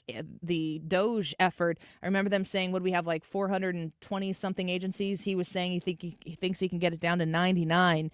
You're calling on abolishing the ATF. what would come of that? What would be the fallout and the benefit of removing the ATF from its existence here?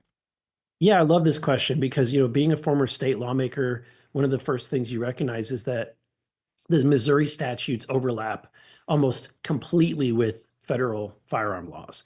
And the people that are actually enforcing the laws are your rank and file, like sheriff and in a sheriff's office, your local police office, your highway patrol. They're the ones that are actually enforcing both the federal and the state laws. But what ends up happening is the ATF will draft some kind of new rule to that they've decided. There's no elected officials. So, for example, the pistol brace rule, that was entirely done by unelected bureaucrats in the ATF. And as the result of that is that then the ATF can come in and commandeer your local sheriff, your local police chief, and highway patrol to start rounding up pistol braces, which is not about keeping people safe. It's about making things terrifying and making criminals out of law-abiding gun owners. So this is an agency that doesn't really, when the rubber meets the road, help us be safe. If anything, they're going after our Second Amendment rights. Well, I'm thinking, I live in Illinois, live across the river, come to Missouri 5 days a week to do this show. So I'm in Missouri right now. But it means a whole different thing to be a firearm owner in the state of Illinois versus Missouri. If you abolish the ATF, does that change at all the state's rights to manage the laws, how they restrict and control and regulate law-abiding citizens' ability to own and operate a firearm? Yeah, that's a great question. At the end of the day, it wouldn't change much because your local law enforcement, your state, Missouri and Illinois both have laws on the books pertaining to how people should handle firearms, purchase them, all of that. So at the end of the day, the ATF is a duplicative agency. Not only do they overlap your state and local government, but they overlap a lot of federal agencies as well. By abolishing the ATF, you're not eliminating the laws per se. I have another bill that does that. But if the laws were in place, the FBI or U.S. Marshals Service, some other agency could step in and do that if they decided. But at the end of the day, it's a duplicative agency. And look back at the history of this agency. It is responsible for some of the most embarrassing moments in U.S. history. You had Ruby Ridge. That was started by the ATF, trying to actually entrap an individual to get him to saw off a shotgun. They ended up raiding his property and killing half of his family. You had the Fast and Furious incident. You had the event at Waco. All of these were done by the geniuses at the ATF. And then just recently we had an event in Arkansas this last year where a community leader, the head of one of at the local airport, was purchasing too many guns according to their new rule change, and they went in and raided his home, shot him in the head, and he was completely unarmed. So this is the kind of stuff that the ATF does and why they continue to be an embarrassment.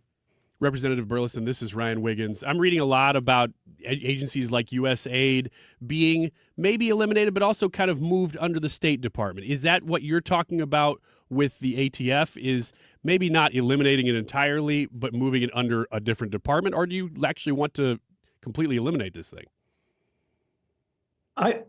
In large part, I want to eliminate and gut their responsibilities because a lot of it can be done and should be done at the state and local level.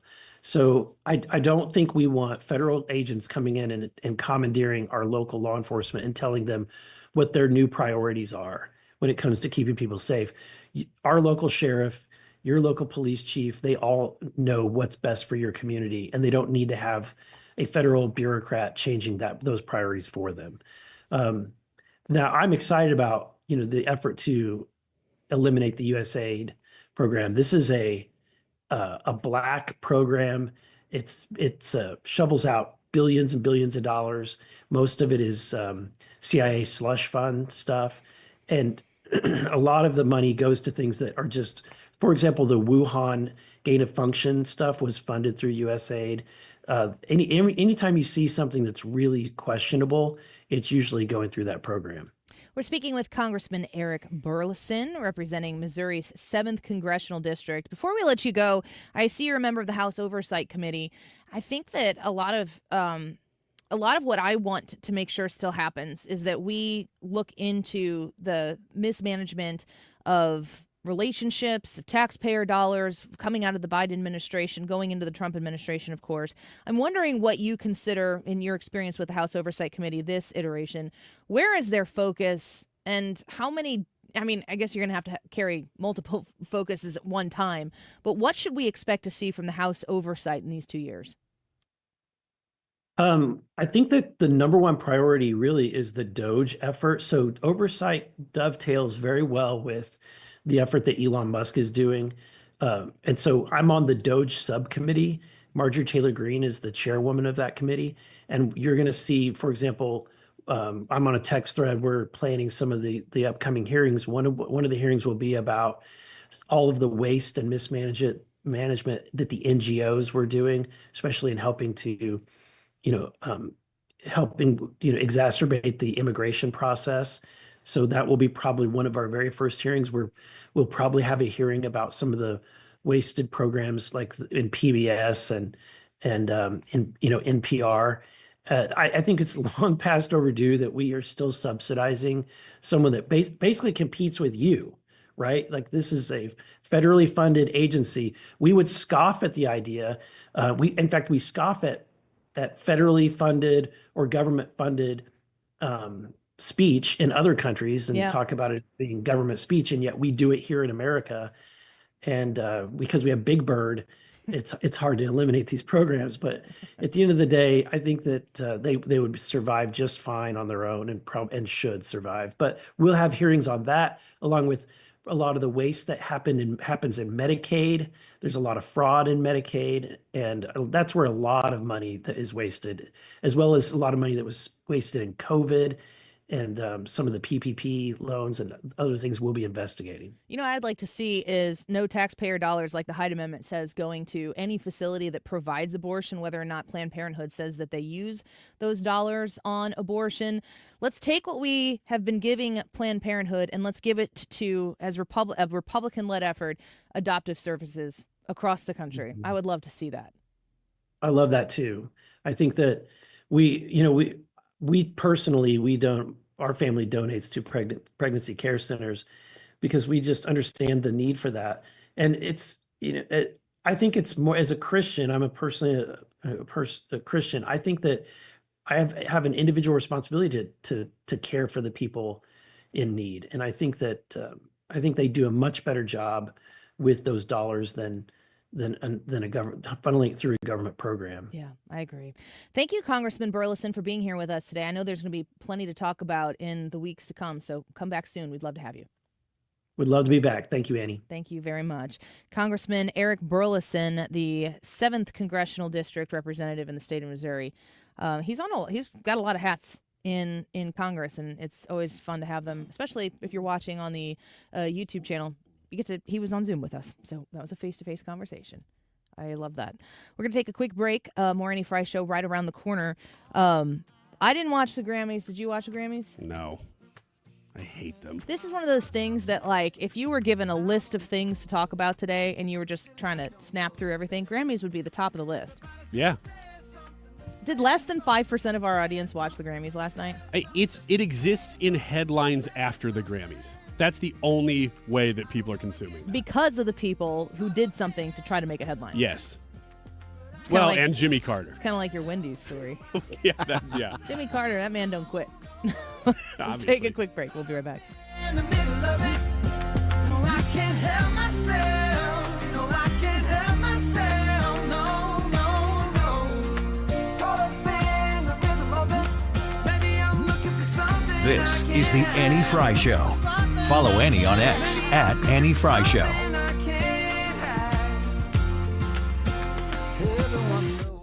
So Civia Law, I've talked to you about how they will walk you through your estate planning needs, your elder law concerns. Todd Civia knows in and out all of the different things that you're going to need to do to position yourself for success when it comes to these issues. But I also want to specifically highlight you as a veteran right now, Do you know what an aid and attendance pension is? I sure hope you do. Are you getting your aid and attendance pension? Are you married to somebody who is a veteran? If you've served during wartime for a minimum of 90 days, you and your spouse qualify for the A&A pension. And this is a heart issue for Todd Sivia. He cares deeply about helping and serving veterans, and he knows how to make sure you're maximizing this benefit that you deserve. For veterans, you can collect $2,600 a month in benefits that you've earned. Spouses can collect half that at $1,300. Reach out to Todd Sivia at 833-995-WILL. Of course, if you're anybody looking to plan a trust, to get your wills established, if you just need to start with, I need to get those powers of attorney established, he can help you there. But all the way into completely finishing you a nice irrevocable trust or helping you with your estate planning needs, your elder law concerns. But veterans especially, know this number, put it in your phone, and give them a call to make sure you are getting everything that you most certainly deserve. 833-995-WILL, 833-995-WILL.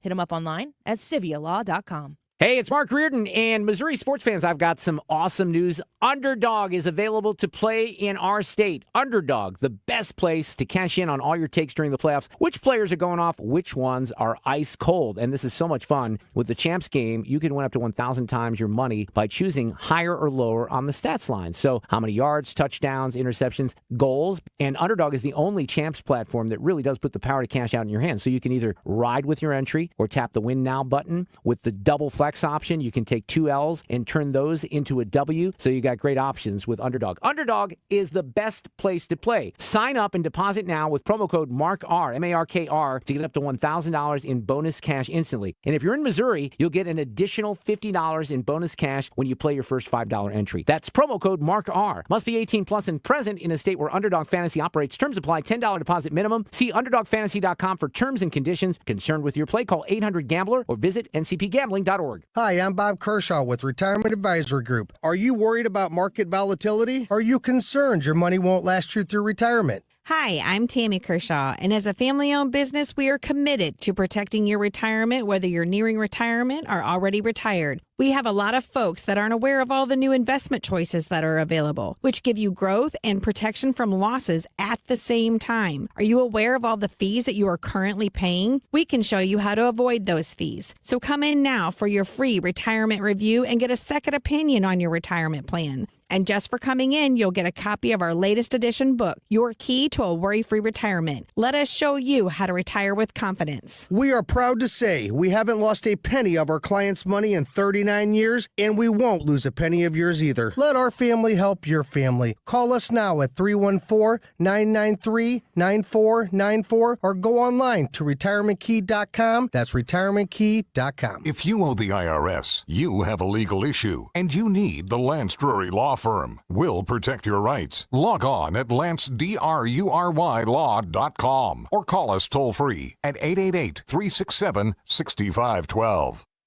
Do you support Trump's tariffs? That's today's YouTube live chat poll. There are a couple options. Yes, no, and then don't understand them, but I trust Trump. Those are the options that you can vote on. Do you support Trump's tariffs?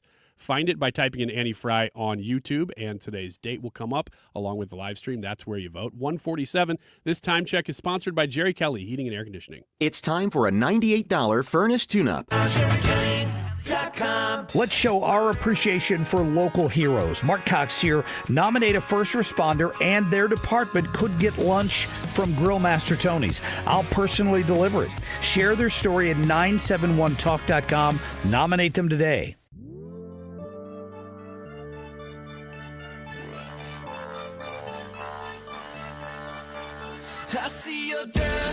This is the Annie Fry Show. Find the podcast, on-demand audio, and more at 971talk.com/Annie.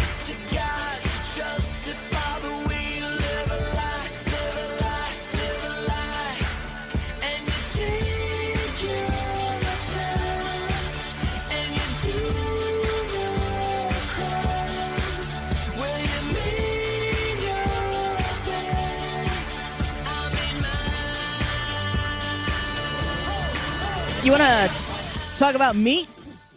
I love meat. Yeah, let's talk about it. Did you see Jared's new grill? Yeah. Let me see your grill. That sounds like a song. I'm not really sure. Yeah, it is. Okay. I don't think they're talking about that. Are they talking about the things on your teeth? Cavities. Yeah, they're talking about cavities. That's a dental song. Oh, dental songs. It's for toothpaste. Oh, yeah. 4 out of 5 rappers agree. Okay, for Colgate. Probably. Yeah, I didn't know we were going to talk about Colgate music. Jared got his grill yesterday. When we discussed on the air, where were we? What was it that brought that up that we discussed it? Because it was right before I went to the Jersey County Lincoln Day dinner that Friday. And I mentioned, it was his birthday. It was his birthday. So we did go look at grills. Went to Collinsville Barbecue. Was highly recommended by many people. There's some stores in St. Louis that we want to go to as well. Collinsville Barbecue has Smokin' Brothers. It's a pellet grill there, and it is a Cadillac made in, I believe, Cape Girardeau. I think that it's like one that Jared saw. It's like the sports car that you want to get but can't get right now. Mm-hmm. So we didn't end up buying that, but we're going to go back to Collinsville Barbecue and keep our eye on what Smokin' Brothers puts out. I really like that brand. I told Jared to get it. I was like, get that one. And I was intimidated by the price and the commitment, considering the only smoker that he had before was something we had bought off Swap. And it was fine. But he spent about half the price. But I wouldn't be, what did somebody say on our Facebook page? You can go see a picture of him putting it together in our living room. Yes, the grill got out. No, we didn't cook in the living room. Yes, the grill did go out the door. And if you notice the way the picture is taken, have you seen the picture? Yeah. I'm going to pull it up and I'll share it on our stream. But Jared's standing in the back of it, and I was sitting in my chair, and the forced perspective of it either makes Jared look like he's about 3 feet tall, or I thought that. The grill looked like it's the size of our 70-inch television in our room, in our living room. I assumed, because I know how tall Jared is, so I assumed that is a massive That's grill. what I thought too. If you take Jared, who's standing up next to it, if you look and see how much taller he is relative to the back of the grill where he's standing, and you'd think about moving him to the foreground, and he would be that much taller than the grill in the foreground, he would look like a giant. See, you should have taken the picture and then done that in post. There was no post. I sat in my chair all day yesterday. The fact that I actually posted something was kind of the shocking part of it. But we got the grill. It was a Pit Boss, Odessa, Onyx, 1250 something. I don't know. It is probably. He keeps telling me things about it, and I am just. I told him, I love you. And if you love the grill, then I love the grill too. You're going to love what's made on the grill? For sure. He made burgers, brats, and smoked turkey sausage. How about last ribs? Night. Well, he put it together yesterday. So the fact that he got it up and running last night for an 8:45 dinner was pretty fantastic. That's true. Yeah. And it was delicious. It was wonderful. But I have the picture up there of what he bought, and I wanted to buy a local brand. I wanted to, but I couldn't put upon him to buy anything that I wanted because I don't have anything to do with it. The only part of this that I have anything to do with is whatever he cooks for us.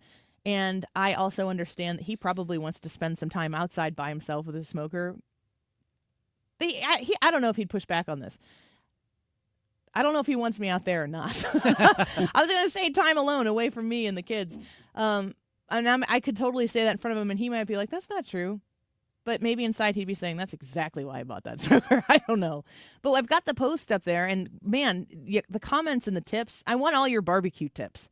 And I want to know where to go. Everybody keeps talking about Collinsville Barbecue. That's the easiest one for us to go to. But I'm interested in what y'all know about smoking whatever it is that you can smoke in there, because it's not just meat. People are talking about like pineapple and watermelon and all that stuff. Smoke them if you got them. Yeah.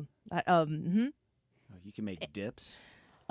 So go to the Annie Fry Show Facebook page and give us your best advice. The number one advice that I'm gleaning from that is that it needs to be cleaned very regularly in order to preserve the integrity of the thing, and also make sure it doesn't catch on fire or something. That's not going to be my problem, but that'll just be more time for him to spend outside.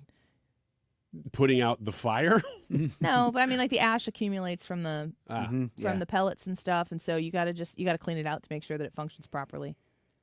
I think that you guys, next one, you get one that's so big and so strong that you could hide in it if there's a nuclear bomb. You don't smoke meat. I'm referencing mostly Indiana Jones 4. That was a refrigerator. And it was a fridge. Wasn't that the new one? Is that the newest Not one? the No, newest it's not the newest Alien one. one? It was the Alien There's one. one with Shia LaBeouf. That was terrible. Yeah, That it movie, wasn't I great. went to the theater and that movie made me mad because it sucked so bad. The ending was so bad. It was terrible. The rest of it was just okay. I was outraged. Almost as outraged as I was at seeing Independence Day Resurgence. I didn't even see that movie. You should go pay money to see it just so that you can be on this side of the misery line. How old is that movie now? Well, probably 10 years. And that was a theater release, right? That wasn't just some Yeah. random straight to video. No, I mean, yeah, I was so hyped for it. I love Independence Day so much. Everything about Independence Day holds up. When you go back and watch Independence Day right now, there's parts of it that look dated. You know, if your kids are watching it and you're like, why is everybody wearing beige? Well, it's the 90s. This is what we did. Didn't have any feelings. That's not the first thing I would have thought, but okay. Now you go watch it and you'd be like, Why is everybody wearing It beige? is very They're in the neutral. But the whole movie stands up. Everything about it. Even I will see some of the graphics in Independence Day and be like, that's not as cool as I remember it being. Yeah. But it's still, you can give yourself into it, and it's not like watching Close Encounters. And then they had the opportunity to make a new one with the new technology, and I'm like, your story's the freaking worst. Was anybody in that? Yeah, like they almost all were. Yeah. Was Will Smith? Yeah. Will Smith, Bill Pullman. My gosh. Stripper lady. How did I have missed She like this? was running the world now because everybody can go from stripper to Oh, alien yeah. fighting. I think I've seen at least a clip of that because somebody was making fun of it. Was Will Smith in it? What's his face was too. Jeff Goldblum? Yeah. I don't think Will Smith was. Jeff Goldblum is like the star of Independence Day for me. It's not Will Smith. Will Smith is great. He's the lead, but Jeff Goldblum's character to Will Smith's character, it's just wonderful. He steals the show with basically any movie he's in. And he's so wonderfully weird. Yeah. You just want to see what he does next. Yeah. All right, everybody but Ryan, give me your smoking tips on the Annie Fry Show Facebook page. We already got it covered to hide in there the nuclear attack. Okay, that's my tip. All the rest of them can be other tips. Yeah, check your grills before you cook them. Light them. You never know who might be hiding in there. We've got a secret guest coming up next, and I don't know who it is. This makes me a little uncomfortable. Ooh, I don't know either. So So- Brad must be the only one that knows. I guess so. On the Annie Fry Show, next. At the Williams residence, everything looked kind of the same from the outside. But inside, their lives just got way happier. 3 years of inflation and debt had crushed them. But for the first time, they had the cash to secure their retirement, pay off bills, and plan their future. They didn't win the lottery exactly. They did a genius financial strategy called the Sell and Stay program from Truehold. It's easy. Their home's value had rebounded greatly, so they quickly sold it to Truehold and banked all that equity in cash. But since they weren't ready to move, they could stay put with an easy, affordable lease. Truehold even paid their property taxes, home insurance, and essential home repairs. Truehold unlocks your wealth without uprooting your life. Get a Truehold offer now while your home's value is high. Call 855-300-9993 or visit Truehold.com. The smarter, faster way to cash out your home's value without having to move. That's Truehold.com. Rhino Shield is far superior to even the best traditional exterior house paint. Rhino Shield is 8 to 10 times thicker than paint and comes with a 25-year transferable warranty. Rhino Shield is the only ceramic coating company that has been chosen by Disney, This Old House, and 3 times on HGTV's Curb Appeal, where every episode is concentrated on unpainted brick, bonds and seals to stucco, wood, hardy, block, color lock, masonite, and more. No better product for those steel aluminum-sided homes that have become, chalky and tired looking. We coat sloped and flat roofs to extend their lives too. After 15 years, we've got a great reputation and a superior product. As long as it's affordable, why wouldn't you do it? Before you make the costly mistake of painting with traditional paint, you'd be best served to call Rhino Shield today. We are the experts and our evaluations are free. 877-25-RHINO or 877-25rhino.com. Tell them, ladies. No paint, don't Rhino. Go Rhino Shield. Never paint your house again. Rhino Shield. Hi, Chad Hansen from Hansen's Tree Service. Winter is the best time to remove dead and dangerous limbs from your trees before a winter storm brings them crashing down. Give us a call today or check us out at hansenstree.com and take advantage of our great winter discount. Now Taxes is using Credit Karma, where a TurboTax expert can do your taxes for you. They'll get your refund so you can do more with it right in Credit Karma. Now this is taxes. Intuit Credit Karma with TurboTax. See guaranteed details at turbotax.com/guarantees. Experts only available with TurboTax Live. What would you give for a child you loved? To make their wish come true? To help them fight a critical illness? Just imagine what you'd do.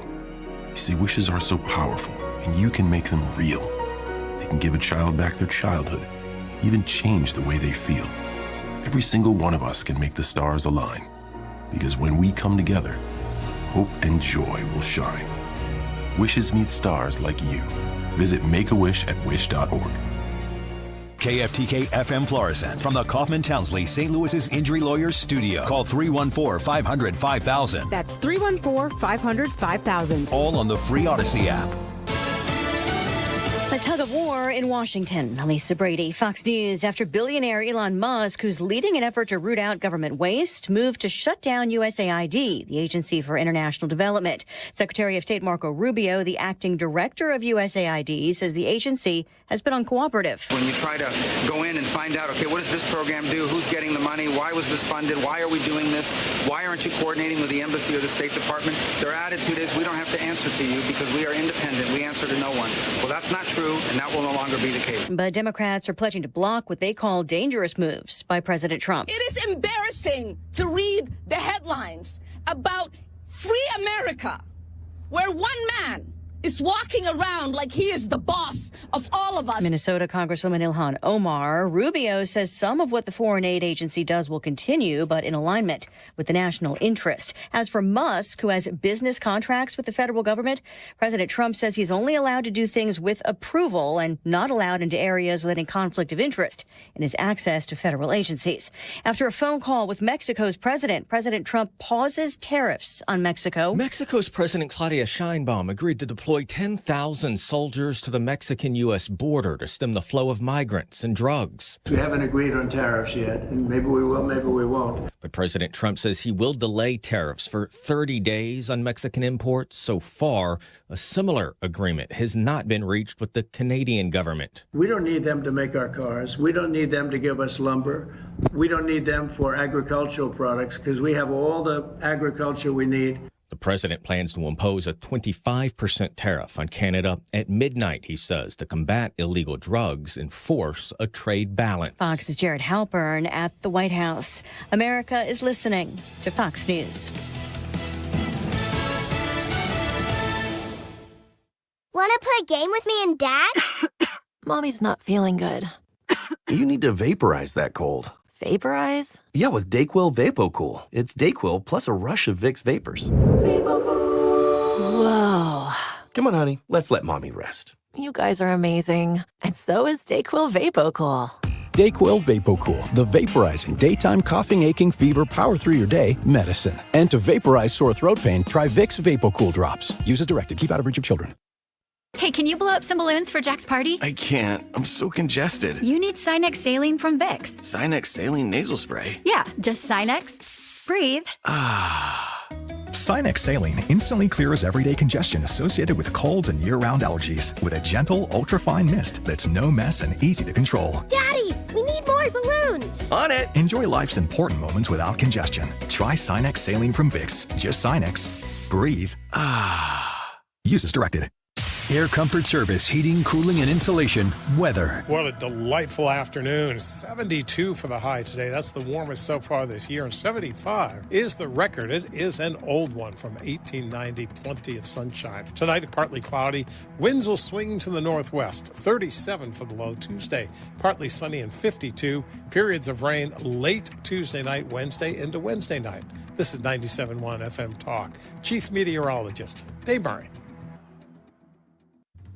At the Williams residence, everything looked kind of the same from the outside. But inside, their lives just got way happier. 3 years of inflation and debt had crushed them. But for the first time, they had the cash to secure their retirement, pay off bills, and plan their future. They didn't win the lottery exactly. They did a genius financial strategy called the Sell and Stay program from Truehold. It's easy. Their home's value had rebounded greatly, so they quickly sold it to Truehold and banked all that equity in cash. But since they weren't ready to move, they could stay put with an easy, affordable lease. Truehold even paid their property taxes, home insurance, and essential home repairs. Truehold unlocks your wealth without uprooting your life. Get a Truehold offer now while your home's value is high. Call 855-300-9993 or visit Truehold.com. The smarter, faster way to cash out your home's value without having to move. That's Truehold.com. We all have different ideas of the perfect retirement, but they all depend on the same thing: not running out of money. And preparing for retirement can sometimes be overwhelming, but it doesn't have to be. Find out how you could build your retirement on your terms. Join host Steve All for the All Financial Hour Saturday mornings at 6 here on 97.1 FM Talk. You can also visit yourmoneymattersstl.com for more details. Serving my country required sacrifice that changed my life forever. I remember the day I came home. Because of my injuries, this house wasn't right for me anymore. I remember the narrow doorways, the small bathrooms, the shelves out of reach when in my wheelchair. Every day was full of obstacles. I felt trapped.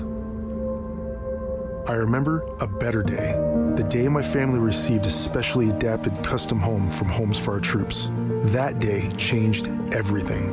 Now we have a safe and accessible home to enjoy the freedom I fought for. This place, our home, is exactly what we needed to rebuild our lives. Homes for Our Troops builds and donates specially adapted custom homes nationwide for severely injured post 9/11 veterans and enables them to rebuild their lives. Join our mission at hfotusa.org. Eggland's Best, the only eggs with more fresh and delicious taste, plus superior nutrition. Available in so many delicious varieties: classic, cage-free, organic, free-range, and pasture-raised. Eggland's Best. Better taste, better nutrition, better eggs. 97.1 is excited to welcome Brian Kilmeade back to St. Louis. Hi, everyone. Brian Kilmeade here. I have great news. I'm going to be joining all of you in St. Louis. Be a part of this event. March 22nd, St. Louis. You're going to love it. Get tickets at briankilmeade.com. That is exactly what I needed to hear. Thank God someone here knows what you're talking about. That's us. That's right. Gotta love this American ride. All right, you need to take the time and get the full picture.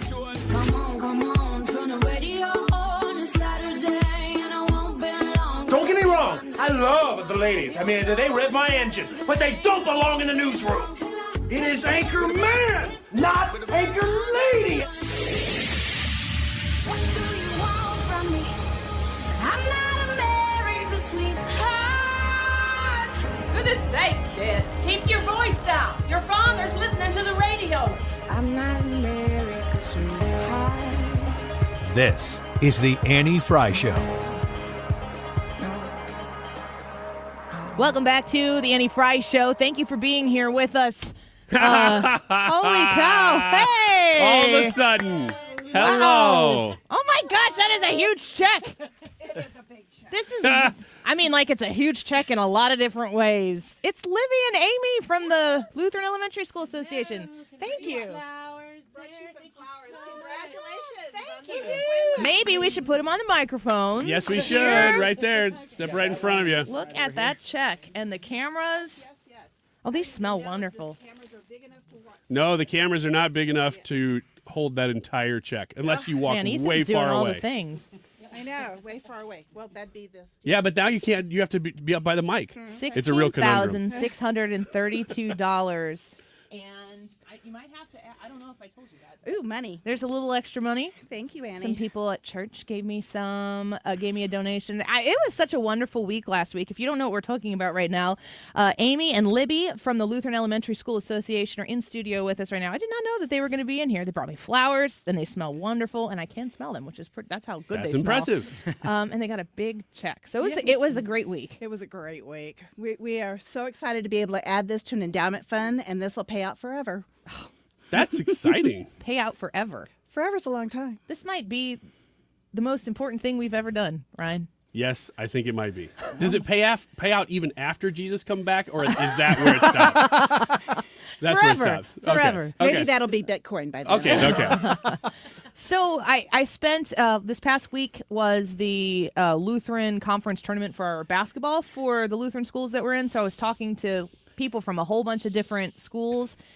And, Amy, when you were watching these, you and I were communicating texts back and forth, and then Libby picked it up on Friday because I think you had some meetings. Yeah. There were a lot of people who were reaching out to me, and then I talked to them at this tournament who were really excited to have participated, big and small alike, to come together to do this. It was such a conglomeration of people. I told you one day, I think it was just such a grassroots effort. People really wanted to support the idea of Christian schools because we had a lot of Catholics who said, I'm Catholic, but I'm going to donate to this. Yeah. And they just wanted to make sure that you were honored, but also that Christian education was honored in whatever format. And so I think it was just such a beautiful effort. Thank you to you. Thank you to your team, who was fabulous. Yeah. Absolutely. And to all the fannies out there Yeah. who came together. The fannies. I did not name them, and I disclose that every time. They name themselves. It's really cool because the reach for this effort is, like you said, it's going to be an impact for a long time, but it can continue to grow over time as well. Yes, interest rates will climb, and we will be able to make more money on this, and we'll be able to give away more scholarships every year. That's great. That's exciting too. So Ryan, you gonna go try to cash that? Surprisingly, I have tried to cash checks that big before, and every single time, although that one looks more official. I'll go out with the dudes, and they'll write me a check and say, hey, I'll get you back, and they get me back with like a napkin check. They don't cash those. I've never tried a giant check before. That's pretty great. Yeah. I bet that doesn't fit in the drawer. I was just saying, I don't see it fitting in a drawer. I don't either. Ryan will try to stick that in his pants and run out the door with it, though, so be very careful. And not that. just that. It's kind of heavy. It takes two hands. So there are times when you make a joke and you go, wrong segment. Yeah, that was it. that was it. So Libby, just to kind of reset the table, how many schools are in the area? What is in your mind when you're setting apart Lutheran education from the alternative out there, especially public school, but people looking for an alternative to the situation they're in right now? Talk to me a little bit about the Lutheran school system and why it's so special. Well, I mean, the St. Louis area has got a lot of Lutheran schools. We've got about 33 that are part of our membership organization. That's the elementary and middle schools. It also includes 4 high schools that filter out. We're excited to say about 45% of the kids that graduate from our middle schools go into the high school system. That's great. So I think that's a lot, and I was real happy to hear that. And what you're looking for, or what most people are looking for, they're looking at Lutheran schools. They're looking for a traditional education, may or may not be looking for the Lutheran aspect of it at all, but they're looking for the small classrooms. They're looking for that teacher, administrator, parent collaboration. Yeah. Where you're working in tandem together as a group. And not necessarily against each other. Mm-hmm. They're looking for that's lifelong. That's so important. The partnership between the people who take your kids from you during the day and what you're trying to do at home, and ensuring that it's not at odds. You need to put your kids somewhere where you trust them, and that you trust what they're going to be teaching them. And you can trust that at our Lutheran school system. And you're also looking, at least for my family and my kids, lifelong friends. So some of my kids all have the same friends that they had from elementary school. It's St. Louis. So. Yeah. Yeah, it's what Lutheran school did you go to? Yeah. It's a little extra St. Louis there. I mean, I think Ryan, my husband didn't go to a Lutheran school. He went to public school. You went to public school, but you send your kids to a Christian school. Yep. Your kids don't go to a Lutheran school, but the idea of a Christian education, do you ever look back and put yourself in the mind of, like, what if I would have had that opportunity? Yeah, I do. There's times in high school I can still remember that I would have a science teacher, for instance, teaching me something. I had history, too. I had a couple different teachers that I didn't know, and this is in the 90s, okay? So everything wasn't so politicized as it is now. But I could still pick up that maybe their values were a little different than mine because I was a Christian. I was a believer then. But I don't know that I would have led with that like I do now, where I'm like, that's the most important thing in my life is Jesus. But back then I knew I was a Christian, and I would hear things coming from teachers that I would wonder, what exactly am I being taught right now? And you're right at that age where you start asking those questions. And I remember asking those. And I wonder to this day, is that because I had, well, first of all, thank God for that discernment to be able to sort of pick up on some of that stuff. But I wonder, will my kids ever have that moment? And if you're in a school that shares your values, I'm not saying that having sort of, thoughts that are questioning the narrative are bad. It's good. But to be around people that you can trust, and especially as a parent, that's why I send my kids where I do, that I don't have to wonder, where is this going? What are they being taught? And I'm just so thankful for that. And this is why this grant exists, is because there are so many people asking that same question, but they haven't necessarily crossed that bridge yet. And that was one of the great reasons I was so glad to be talking about this for the last couple weeks, is because it's not just the people who will directly be affected by that grant. There are so many people that have heard us just talking about this who have never even considered, oh, maybe that's even an option. And I'm just glad that you guys have been a part of this week and that it went so well. But what is the process for a kid, directly affected, like we said, by this grant? Like, who comes to you? Do they say, oh, I'm interested in Lutheran school, but I don't think I can afford it? Like, how does that work? It's the parents. The parents come forth and say, we're interested and we want to know how we can make this affordable. And they always talk to the administrators, of course, too. So the administrators make them aware. But in the end, it's the parents who have to apply and provide, their tax returns and the kinds of things and their income versus, and then we compare that to the tuition at each of the schools, so that the 10% ratio qualifies them for a scholarship. So if their income is the tuition is more than 10% of their income, which if you have 2 or 3 children doesn't take long. Yeah. Even at our affordable prices, that's what I mean. You add $6,000, which is an average price, and you get 2 or 3, 4 children in there, you're usually at that 10% level. And so we then have a committee who then takes all of the applications and considers them. And with stuff like our endowed scholarships, which you've just provided, that really helps us because our board is committed every year to give a little bit more. And we have an endowment, a bigger endowment that's for scholarships only, but all the little endowments feed into that. So the more that we have the little endowments and the other fundraising that we have, the less we have to break into that to the larger scholarship endowment, so that isn't to perpetuity as well. So it just, the more that we can do to continue is fabulous. And I just wanted to address your thought about Ryan, about who's teaching you and their character. And my children went to Lutheran school till 6th grade, my oldest, and now they're in public school. And it's the same idea. My children's values are firmly established. And that's what Lutheran schools do, is they help you firmly establish and cultivate those. And so when they go into a situation where there are all kinds of influences in the public schools, they know who they are. And it makes them a little different sometimes in their schools. Yeah. And that is okay. And we celebrate that. I think that it's also important, I'll say this from my specific experience of being in a Lutheran school myself as a student, but also watching my children be in a Lutheran school. You are not unaware of what's going on in the world. It is not it is not what I would consider like this quiet echo chamber where you go in and you don't really realize what the world is, because you can't really understand what grace is without knowing the brokenness of the world. You can't really understand the need of something like a savior to understand it. You have to know where the brokenness and the darkness is. It lives within you and it lives all around the world. And sometimes the closer you are to your faith and to the Spirit, the harder that darkness works to try to get to you. So you have to protect your children in a spiritual sense, but also in in a worldly sense. The things that are happening in the world, for me, and I was talking about this earlier in the show, but September 11th happened my senior year of high school. I went to Metro East Lutheran High School. I experienced one of the most horrific, tragic, fork in the road, life-changing moments of my life, where we prayed a lot in that moment. And there was no question about it. It's what you did.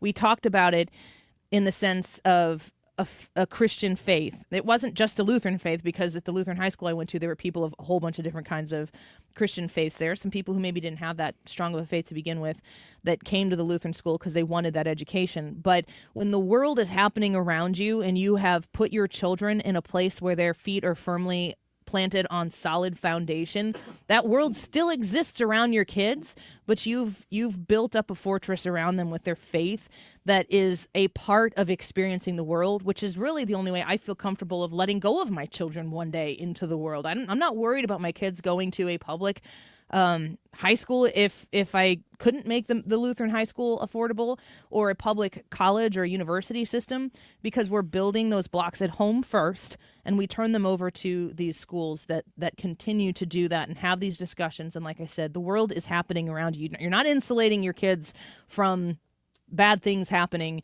when you send them to a Lutheran school, but you are giving them the foundation to survive those things, along with brothers and sisters in Christ who understand the priority order. And when you can turn your child over in an education system, when you have the opportunity to do that, that's the most priceless thing that I can think of, is to make sure that my children have that firm foundation in their faith. And that happens at Lutheran schools every single day.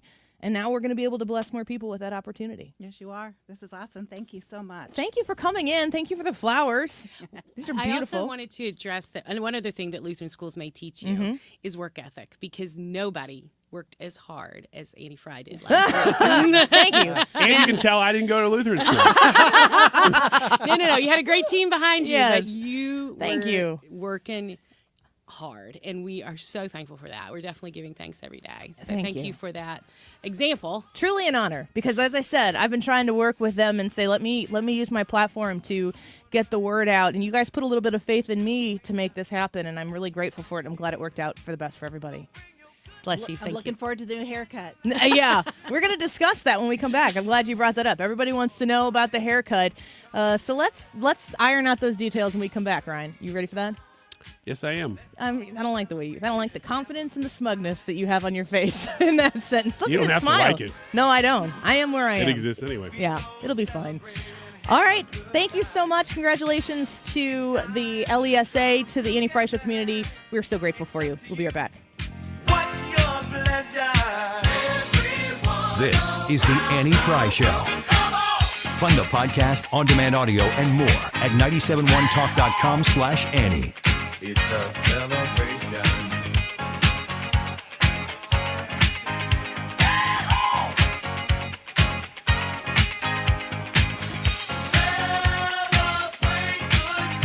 Hey, Jimmy Fallon here with a quick listening tip for you. If you miss Fox Across America or any of your other Fox News favorites, do not worry. I got you covered. You can stream previously aired shows with Rewind, available exclusively on the free Odyssey app. So if you're busy work days, it doesn't mean you have to miss out on the news. Listen to your Fox shows on your time with Odyssey. To get started, just download the free Odyssey app and search for Fox News Radio. That's Odyssey, AUDACY.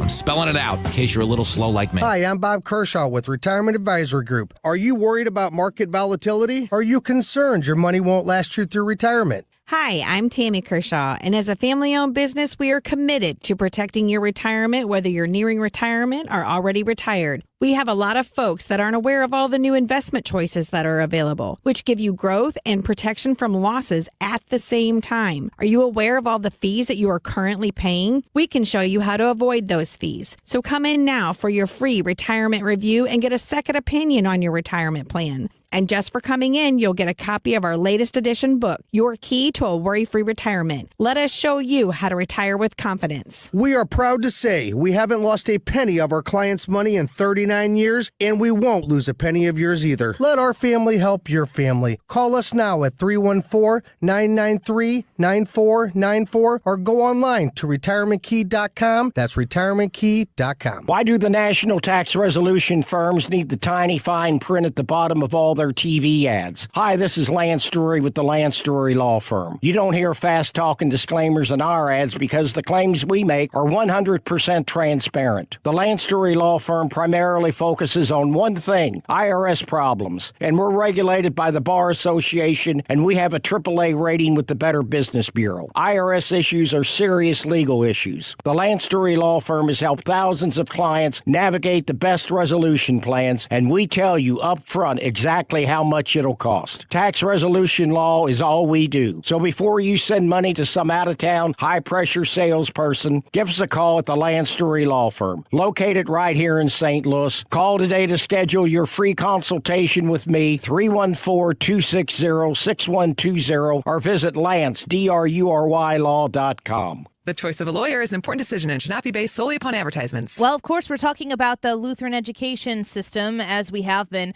LisaSTL.org/Annie, LESASTL.org/Annie. When you go visit that website, you can learn about how a Lutheran education could benefit you, could benefit your child, who could benefit your grandchildren. I really want to make a call out to the grandparents out there who understand the value of this. I'm going to tell you this right now. Your children might not even know that Lutheran education exists. It might not even understand that it's in your community. If you go to LisaSTL.org/Annie, you can go look at the different schools that are out there. And if you're in a position as a grandparent to invest in your grandchild in this way, open that conversation with your children. Of course, ask them if they'd be interested in it. See if you'd like to go check and go take a tour of a school and find out if this might be the thing that is right for your child or for your grandchild. I bet it is. And when the cost is very high, if you think that the cost is out of reach, you got to go ask the questions to find out how affordable it actually is, and open that line of conversation with your children about your grandchildren to consider this as an opportunity. And, of course, let the parents make the decision as to what is best for their children. But if you're willing to make that a possibility for them and to invest in that faith foundation for their children that will also be accommodated by an amazing education, start that conversation today. You can go to the website to learn more at LESASTL.org/Annie. News that's on time. On your time. Download the Odyssey app and dip in whenever you want. And stay on top of what's happening. 97.1 FM Talk on the Odyssey app. You're listening to the Annie Fry Show live from the Air Comfort Service Heating, Cooling, and Insulation Studio. Air Comfort Service is proud to support Greater St. Louis Honor Flight. Sign your veteran up for the Honor Flight today at GSLHonorFlight.org. And for heating services, visit aircomfortservice.com. This is the Annie Fry Show. The Annie Fry Show is streaming online. Watch us live on YouTube and subscribe. I can't win, I can't reign, I will never win this game without you, without you, without you, without you, without you. I am lost, I am vain, I will never be the same without you, without you, without you, without you, without you.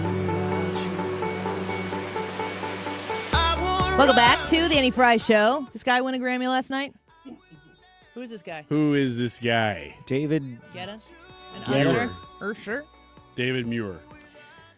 What a nerd you are. So we're going to do a little hair cutting. Yep. Should we do it on the air? I don't know if I understand the value of doing it on the air, but we're going to do it this week and probably Friday. Okay. But the question is, unless Ryan wants to get the shaving of his beard going sooner. Well, you said that. You said you wanted a skater cut. You said a lot of things. But now I said we're on nothing air. about my hair. I was talking about your beard. You going to do a skater cut in your beard? I'm not opposed to it if that somebody look like? can figure out He what holds that a is. bowl up Lightning to his bolts. chin. Cuts around it. Can you imagine going to a barber and saying, you know what I need? I don't need anything off the top. I just need my beard shaved and cut, but I would like it in a skater cut. What if they're like, say no more? Yeah, what if they're like, oh, yeah. like crap. it's just Tuesday, you know? It's what we do here at Skater Cut Barbers. Captain Planet on YouTube says on the air now, that was the deal. The deal was not that we would do it We on did not air say. Monday. That's not true. No, we did not say. Because I actually said last week, and I've thought about this all weekend. I said last week that we would probably video it and upload it to our YouTube I as a premiere. assumed that it would be. People were asking me this weekend about it too, and I said, "Well, probably Monday." But again, we did not commit. We did commit to doing it, and I would say we probably just go ahead and do it after Trump's term. So you don't shave until then? No, I'll still shave, just not the whole beard. Man, by the way, my kids are furious that I agreed to do this because I don't think they've ever seen me without a beard. What if they don't like you anymore? They won't. They only like me because of the beard, because it absorbs punches. What? Well, they know that I can walk into battle and just take a punch and be Yeah, like, that's doesn't what matter. that's what that screams right there. Battle ready. The battle beard. Yeah. Whenever I wear my Gap shirt, people are like, I'm not even going to mess with that guy. He probably got that at the Gap. So what should we do? How do you want to do it? I think we have. I don't think we could do it properly on air because we have to talk. So unless we, I know that it sounds fun, especially if you're on the YouTube channel. I know it sounds fun. Maybe we could do it at a break. That's the only way is if we did it at the top of an hour. Like coming So we out can do of- it live on the show, Yeah. and we'll talk about the fact that it's going to happen, but then you just have to tune in and watch it live. So it would have to be like 1:55 on either tomorrow or Friday or whatever Friday. day we choose. 1:55. Right when we get done with that segment, we'd have to start. I don't think that we need to watch you shave your beard. I think you could just do that. Okay. I didn't know how to do Unless that. you think the people really want to see. There's going to be a lot of hair, and it's. I guess I got to go stand over the sink near KMOX or something. I don't know. No, you could just do it at home. Just go do it in the newsroom. Oh, you don't have to do it here. Okay. I thought you were saying that. Can I speak more plainly? I don't think we need to watch you shave Well, your I beard. know, but I didn't know if you meant here studio or here work. I thought mean, you meant I don't in want to studio. watch you shave your beard at all. I mean, I just want you to come in and look like a Casanova. Well, yeah, that was always the dream, but I'm doing my best to make the views go up. the Gap sweatshirt's a notch up. Yeah, you know what? And what I could do is just wear a lot more low cut stuff. And I haven't really crossed that bridge A lot yet. more V-necks. Yeah, I got too much integrity for that, I think. But I'll consider it. I don't have the energy, so just keep going. That's unfortunate because this is the very beginning of this segment. It doesn't have to be. I can break whenever I want to. I guess you can. We skipped a break in the first hour. I'm just going to throw another one in here now. Man, when Trump gets going, you're like, I don't know if this is going to be 5 minutes. Because sometimes if he all walks I need up is to the another press, Trump press conference, and I'm good until Reardon right. gets here. When he walks up to the press, if he's outdoors, that's when you don't know how long it's going to be. It could be 45 minutes or it could be 5 minutes. When your beard starts coming back in, does it get itchy? I don't know. It's been so long. Not long beard. I mean, it's been so long since I've cut it. I don't even remember. Because Jared keeps his pretty close. He has facial hair, but I wouldn't. I mean, I guess technically he has a beard, but I wouldn't call it a beard. I don't want him to have a beard. But I feel like if he shaves it close for maybe an event or something like that, that when it comes back in, he's always messing with it and says it gets kind of itchy. He probably just needs to do like a better skincare regimen. I'll tell him you said so. Yeah. I'll say Ryan Wiggins is trying to give you some skincare pointers. Mm-hmm. And he'll be like, not interested. And look, I'll tell you, I used to use Dove, but then their ads. Ooh, I don't know. What? Dove. What's wrong with their ads? They're all about girls, and they're all about nakedness and It's like soap. body positivity. And I'm like, I don't want body positivity. I want body negativity. I want people to tell me that I do not look good in this way and this way, and I want to go fix it. I'm trying to give you tons of material to work with in this segment. You are. I'm just listening. I can't get enough. Go on. All right. Maybe I'll just clear my throat and nose in this segment, fill the spaces. How about those Grammys, huh? No, stop. Okay. What do you want me to say to that? I'm not really sure. You just said that you hate Dove Yeah. because it's for body positivity That's all their ads. and they have naked people, Mm-hmm. and you want someone to tell you you look bad. And then you're like, Annie? And I'm supposed to say what in that moment? You're supposed to point out the ways in which I could improve to bring up our online viewing. It's not really where I'm putting my hopes and dreams. No? No. Ethan? We'll wait. He's sitting up there doing work for the Reardon Show, and he's probably just like perked up like a bird in a nest. TJ says, why not have Annie trim off Ryan's beard? Because I don't want to touch it. Yeah, That's why, TJ. You don't really have to touch it, but you do have to get really close to it. I don't want to do that. You don't want me to do that. No, I don't. I don't want to, like, what happens if I cut you? That's possible, and I don't want to do that. I'm actually looking forward to cutting it a little bit because I've let it get really long. This is the longest I usually keep my beard at all. I don't let it get, go down like a lot of guys do. This is it. This is the fullest I ever get a beard, right? If you didn't cut it, would it get like it probably Santa would. Claus territory? I don't know. Maybe just here. About the Is bottom it of the possible chin. when it grows back, Ryan, that it grows back differently? It's possible that it grows back more gray. Is that really possible? It's also possible that it grows back, like right now it's kind of got that curly beard thing, and then it grows back completely straight, like ZZ Top, straight down. That's what I hope for. You hope for that? Mm-hmm. And I'd be like, I'm just looking for some tush. I'm just looking for some what? Tush. That's why I didn't pronounce it perfectly. That's good. So that I would ask you to clarify. You know how well versed I am at ZZ Top. I tried to, little side story for you here. It was just the right appropriate amount of time. I tried to do a high school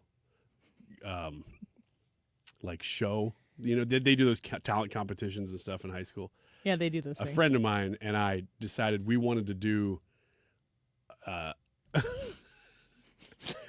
you can't even say it? a skit or a segment or something called Circle Mike.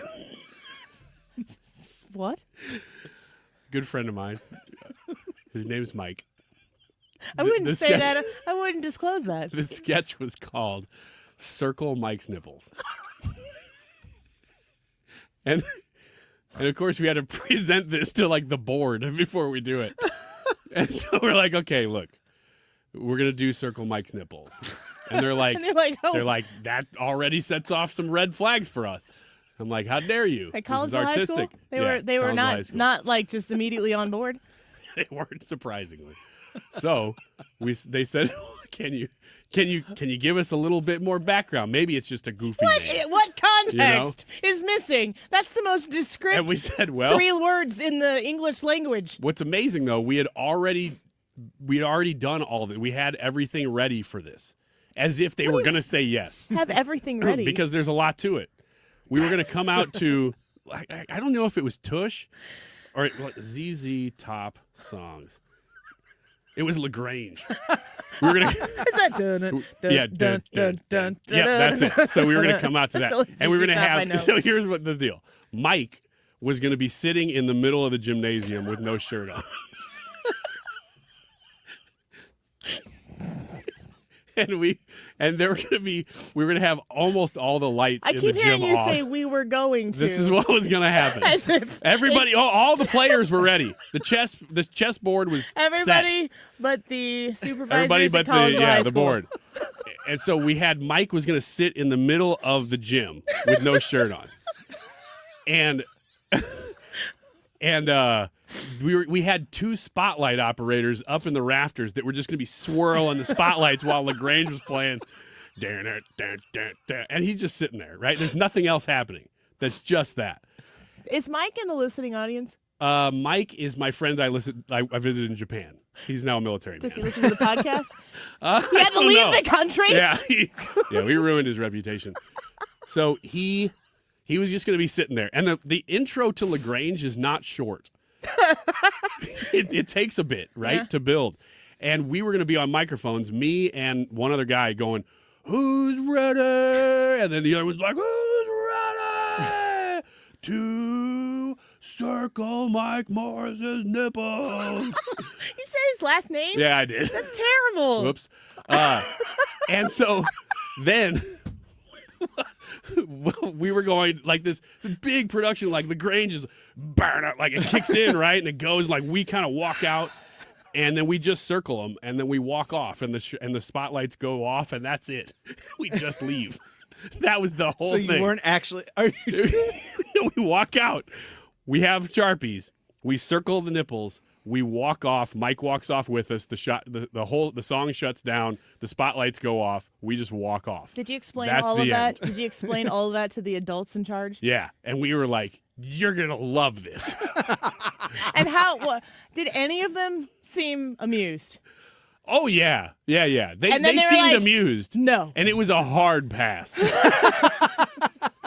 So we didn't end up getting to do it. But man, life is lived with regrets in the rear view, and I really wish we would have just said, "You know what we're gonna do? We're gonna do this little skit to LaGrange," and then just done it.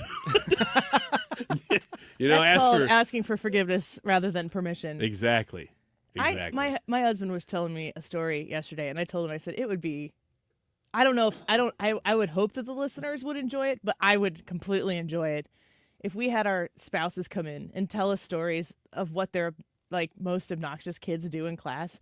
I always think they're so funny. Like the more obstinate they are to Jared, the more funny I think it is. Like he'll come home and he'll be like, "Oh, it was a rough day," and then he tells me that this kid is like just defying every single ounce of order that exists, and I'm like, that's hilarious.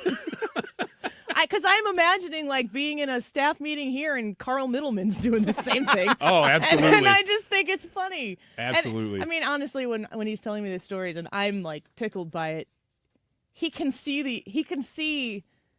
I understand that my husband's responsibility as an educator is to establish order, but I'm like, that's not my job. That's funny to me. So if Jared is on the board for the CHS. If Jared comes home to me and says, we're having a talent show, and we had a kid say, we want to do a skit called Circle Mike's Nipples, I'm laughing really hard. I am losing it. And he's going to be like, Annie, it's inappropriate. I'm like, that's why it's funny. It's not like it actually happens. And if they were to ask for forgiveness instead of permission, I'd laugh too. Yeah, exactly. If somebody gets hurt, different story. If Right. somebody's being threatened, different story. But kids who are just like out there This was mega big. in a man. totally different world Yeah. and reality like yourself, Yeah. if it's not my problem, then it's funny. Yeah. I was a bird. You gotta let me fly. That's what I was kind of pitching to them. Isn't that kind of what you're doing here? Yeah. This was my opportunity, and I think I've made the most of it. Is this it? This is it. This is the peak, Yeah. folks. Yeah. I'm sorry to Circle say. Mike's nipples. This was it. We've made the summit. It's all downhill from here. I can't believe I've never told that story before. I don't think I've ever heard that. Sometimes you tell the story and I remember the premise but not the details. I don't think I've ever heard that story. Do you support Trump's tariffs? A natural segue into the next segment. Yes, no, or you don't understand it, but you trust Trump. And we're going to make a decision on what we're going to do with our haircutting experience on the break, and we'll be right back. I'm ready. This is the Annie Fry Show. Follow Annie on X at Annie Fry Show. Well, here it's fine. If you got the time and the time to get yourself in. And here it's time. Almost every night. But now I might be mistaken. Well, Yeah. I know you guys, I know what you're all thinking. Thomas Helbig of the Retirement Advisor Group is there to help make your retirement that worry-free. I think of that every time like I hear LaGrange. Ryan Wiggins High School worry-free. No cares in the world because everything is planned out for you. If you are planning your retirement, if you've been planning it for a long time and you're about 59 and a half years or older, if you've already retired, if you're in your 60s, you need to reach out to the Retirement Advisory Group at 314-993-9494 and start the discussion with them. It starts with a free conversation. No cost, no obligation to you. Once you get done with that conversation, you can walk away and be like, I'm not going to do that. Most people don't, though. Most people go, these are my people. I understand why the partnership between 97.1 and the Retirement Advisory Group has been so strong. I get why Annie talks about them. They're good people. They're very good at what they do. It starts with your phone call to set up that no-cost, no-obligation retirement review, 314-993-9494. That's 314-993-9494. You can also check them out online. You can set up a schedule there, an appointment there. You can also learn more about what they do at the Retirement Advisory Group, retirementkey.com. One of the things with running is I want to enjoy the run, but I never made it very far because the arches on my feet just killed me. So when I got to the end of my rope and I said I have to do something to get rid of the pain, and a couple people recommended the Good Feet store to me. I loved how I could go in and get a free personalized arch support fitting. They put that time, that work, that effort into helping you find the right arch supports. And you can walk around the store with these in your shoes and try them out before you purchase them. So after I got my arch supports, the arches on my feet stopped hurting and the pain instantly, literally instantly went away.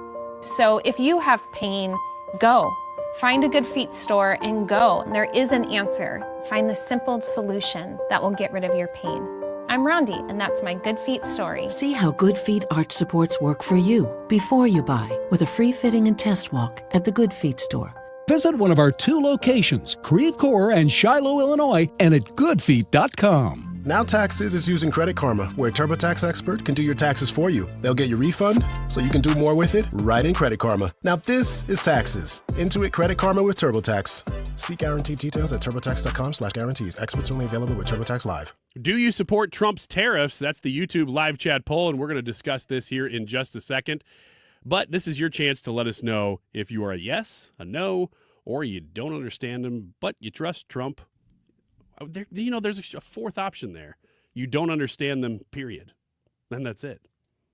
Because you may not trust Trump. Well, then you just say no. no. Then you just say no. Okay. 244. This time check is sponsored by Jerry Kelly Heating and Air Conditioning. It's time for a $98 furnace tune-up. JerryKelly.com.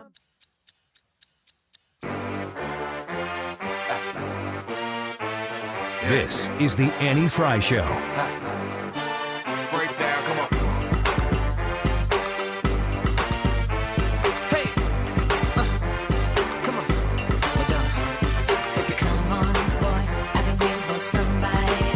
Find the podcast, on-demand audio, and more at 971talk.com/Annie. Well, don't waste time. Give me the sign. Tell me how you want to roll.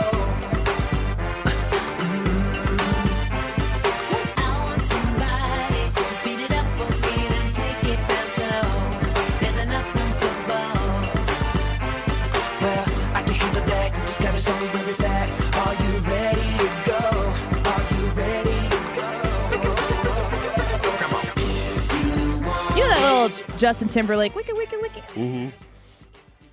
I think it'd be interesting as a trivia night round of 10 to pull out the little things that are in any individual performer's songs, because he does that stuff all the time. Eminem has his own thing. It wouldn't be as fair to do Jason Derulo's, because at the beginning of all his songs he goes, Jason Derulo. It's like, oh, thanks for the heads up there. That's the gimme. Can you imagine if every time you did a live endorsement, you were like, Ryan Wiggins? I kind of do. Like, hey, this is Ryan Wiggins. Alive? You need to introduce yourself more in your lives. Yeah. I do not. Yeah. That's 101. Every time I get off the air from the segment, and I'm like, I am Annie Fry. Yeah. Hey. I'm not going to do that, but you should. Annie Fry. That's what you should do. So what we've decided to do is the haircut is taking place Friday. We did not commit to doing it on the air, but you guys keep saying we should do it on the air. So we're going to do it on air. But in an effort, as you can tell here, we're only committed to making great radio, especially this hour. We're going to cut the hair. It will be at the break from 12:55 that goes into 105. We got Fox News and stuff in there. It gives us a little bit longer of a break from segment to segment. It's actually 56:50, 12:56:50, so it's almost 57.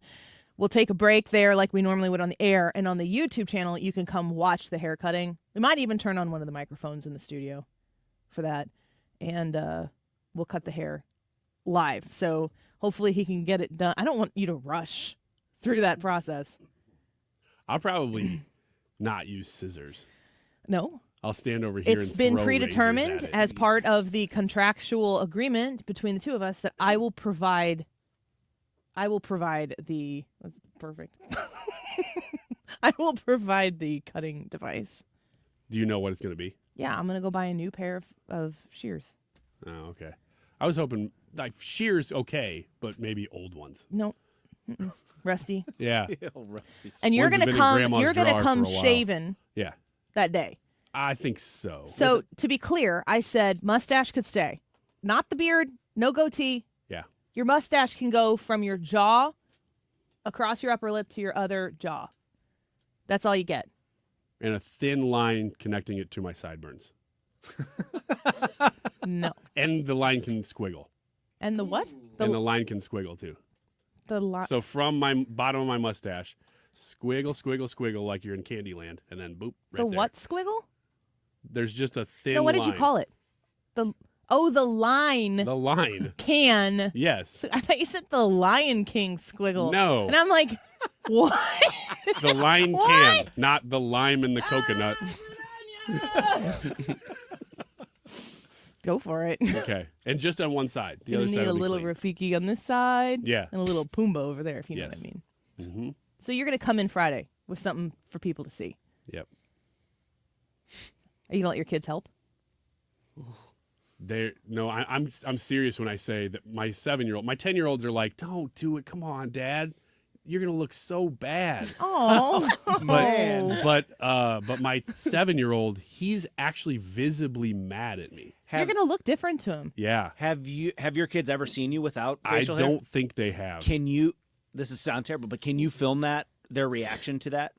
Why? So if they're absolutely devastated, we can share it? Yes. Well, no, if they tell me it looks terrible, I mean that would be fun. No, How those No, that'd those be- videos. Have you seen those videos? before? Yeah. I've never seen it with like little babies. Yeah, with little kids or with that devastating. age. That would be pretty funny. Yeah, they don't recognize their dad. Now, obviously, they're still gonna know it's you. Ryan, as a hopefully. mother, I'm not in favor of exploiting your children's sorrow. Just yours. How about if they cry, I'll share it. Oh. And if it's boring, I actually almost want to retract your part of this if it makes your kids sad. It does make them sad. Shut up. Very, very But sad. what if they like it? You know what else they hate? Is when I don't get presents every day. It's nice to watch him make up stuff on the spot. Do you think that they're gonna I'm trying hate to manipulate this You could also, situation. yeah. Well, speaking of manipulating, you could also say, this is because of Annie Fry. It's not my. Oh, I'm choice. sure that's happening They at are the dinner forcing table me. every night. They said, "Is this because of Lutheran education?" I said, "Absolutely not." It's a public school system, This is kids. yeah. This is because of Annie. This is because of the corruption within our school Uh-huh. districts. And they're like, "Is Annie your boss?" And I'm like, "No, you get that out of your mouth." I'm not your boss. That's why I told obviously them. have no power over you. Right. I told them, and they said, "Oh, okay, so it's Brad." And I'm like, "Yeah." Well, That's between you two. Hey, it's coming up. What? How many years? Oh, you know what? It actually is my anniversary here today. What? Oh, your work anniversary? Yeah, how long have I been here? 16 years? Yeah, I think so. But You're one of the longest people who's been here. There's only one person who's been at 97 Yeah. longer than I have, and she's in sales. Mm-hmm. And Julia, and she's the best. I have outlasted everybody else, which is bittersweet. I will say that for sure. But Brian's anniversary is coming up. Is it? Oh yeah. Cruise sheet time in May. How many years will that Did be? we? That's May. That's not close. It's close enough for the next 4 We're minutes. 3/4 of the way to the next anniversary. Oh yeah, that's right around the corner. I mean, like 3-4 months it's away. customary to get somebody an anniversary gift, right? Yes. Brian just calculated. He's like, I don't want to get him anything, but I Yes. could get something. So I'll get you this. I think this is the paper anniversary. I'll get you paper. And How long have you guys been working together? 21? Yeah. September 21? September. 21 years. Well, I mean, What kind of work? Well, I don't know about that. Tell me more about that. Here, you can. September of 21 my is flowers. when I've been working with Brad for the exact same amount of time as you have. That's true. So we could kind of celebrate a full anniversary. How long has this been going on? Me and you? Yeah. When you say it like that, I Quarter to started never. with you in September, at the very, very end of September 2019. So were you on? When did you start at the station? 2018. You started at what month? October. So October almost of, a year later. So October So of you're 2018, almost you there, got too. hired. October of 2018, you got hired on, and you were doing some imaging stuff. No, I was just doing part-time. I was just doing kind of like a Ethan? producer stuff. But Look, fill Ethan, in look stuff. what you could turn into. Mm-hmm. This is your future. See this? He just left. He just walked out of the room. Mm-hmm. What is People are see intimidated. this? What is the hand flourish down the side of your body? I was Only- showing him my shirt, Gap shirt. Only 2 words come to mind. Buttless chaps. Oh, Mhm. yeah, that's the That is what I'm wearing podcast. today. So you worked with the Dave Glover show. You were the For 5.5 months or something like that. were you the executive producer? Good run. I was kind of the replacement for Mark Close in a way, But I was not the in- producer. Yeah. not in position, in Right. person. Yes. But Yeah. you were the producer. Yeah. I was terrible. I was really bad at it. Why? I specifically remember a moment because I could not focus on doing buttons and participate in the conversation at all. And Brad is It's like the job. Brad deals with this every single day. I cannot do it. And so I would be doing something, and then I'd kind of tune back into whatever was happening in the room. And you'd miss and something? I'd chime in, and they'd go, "What the heck are you talking about?" There was a conversation they were having once about the Titanic. Oh, no. And at the end of it, I chimed in. I'm like, you know what? I'm not even sure why they couldn't get Leo on that door. And they stopped in their tracks, and I'm like, what the heck did I just say? I mean, it was like the room screeched to a halt. And they go, have you not been listening to anything we've been saying for the You're last like, 5 minutes? I have an answer for that. And the answer was, no, I have not. So we were just pushing buttons. That was the subject of the conversation that they had just had. Could they fit another person on the door? They did it for 5 minutes. And then I come back and I go, I think you could have fit somebody else in that door. Controversial opinion, but that's just mine. You go back and visit with them every once in a while, don't you? Yeah. Do they laud you as a great thinker now from the midday show on 97.1? Or Oh, yeah, they always Are you say- the guy who talks about Leo being on the door? No. Now they're like, oh, yeah, we really learn a lot from listening to you. Yo, I really got you with that one, didn't I?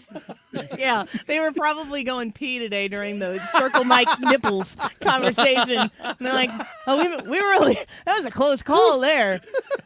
For context, there's speakers in the bathroom that That's like- rotate all the stations yeah, here. that's Whenever like we see people in the bathroom, that's the usually Lou what we're Brock talking about. trade of radio in St. Louis right there.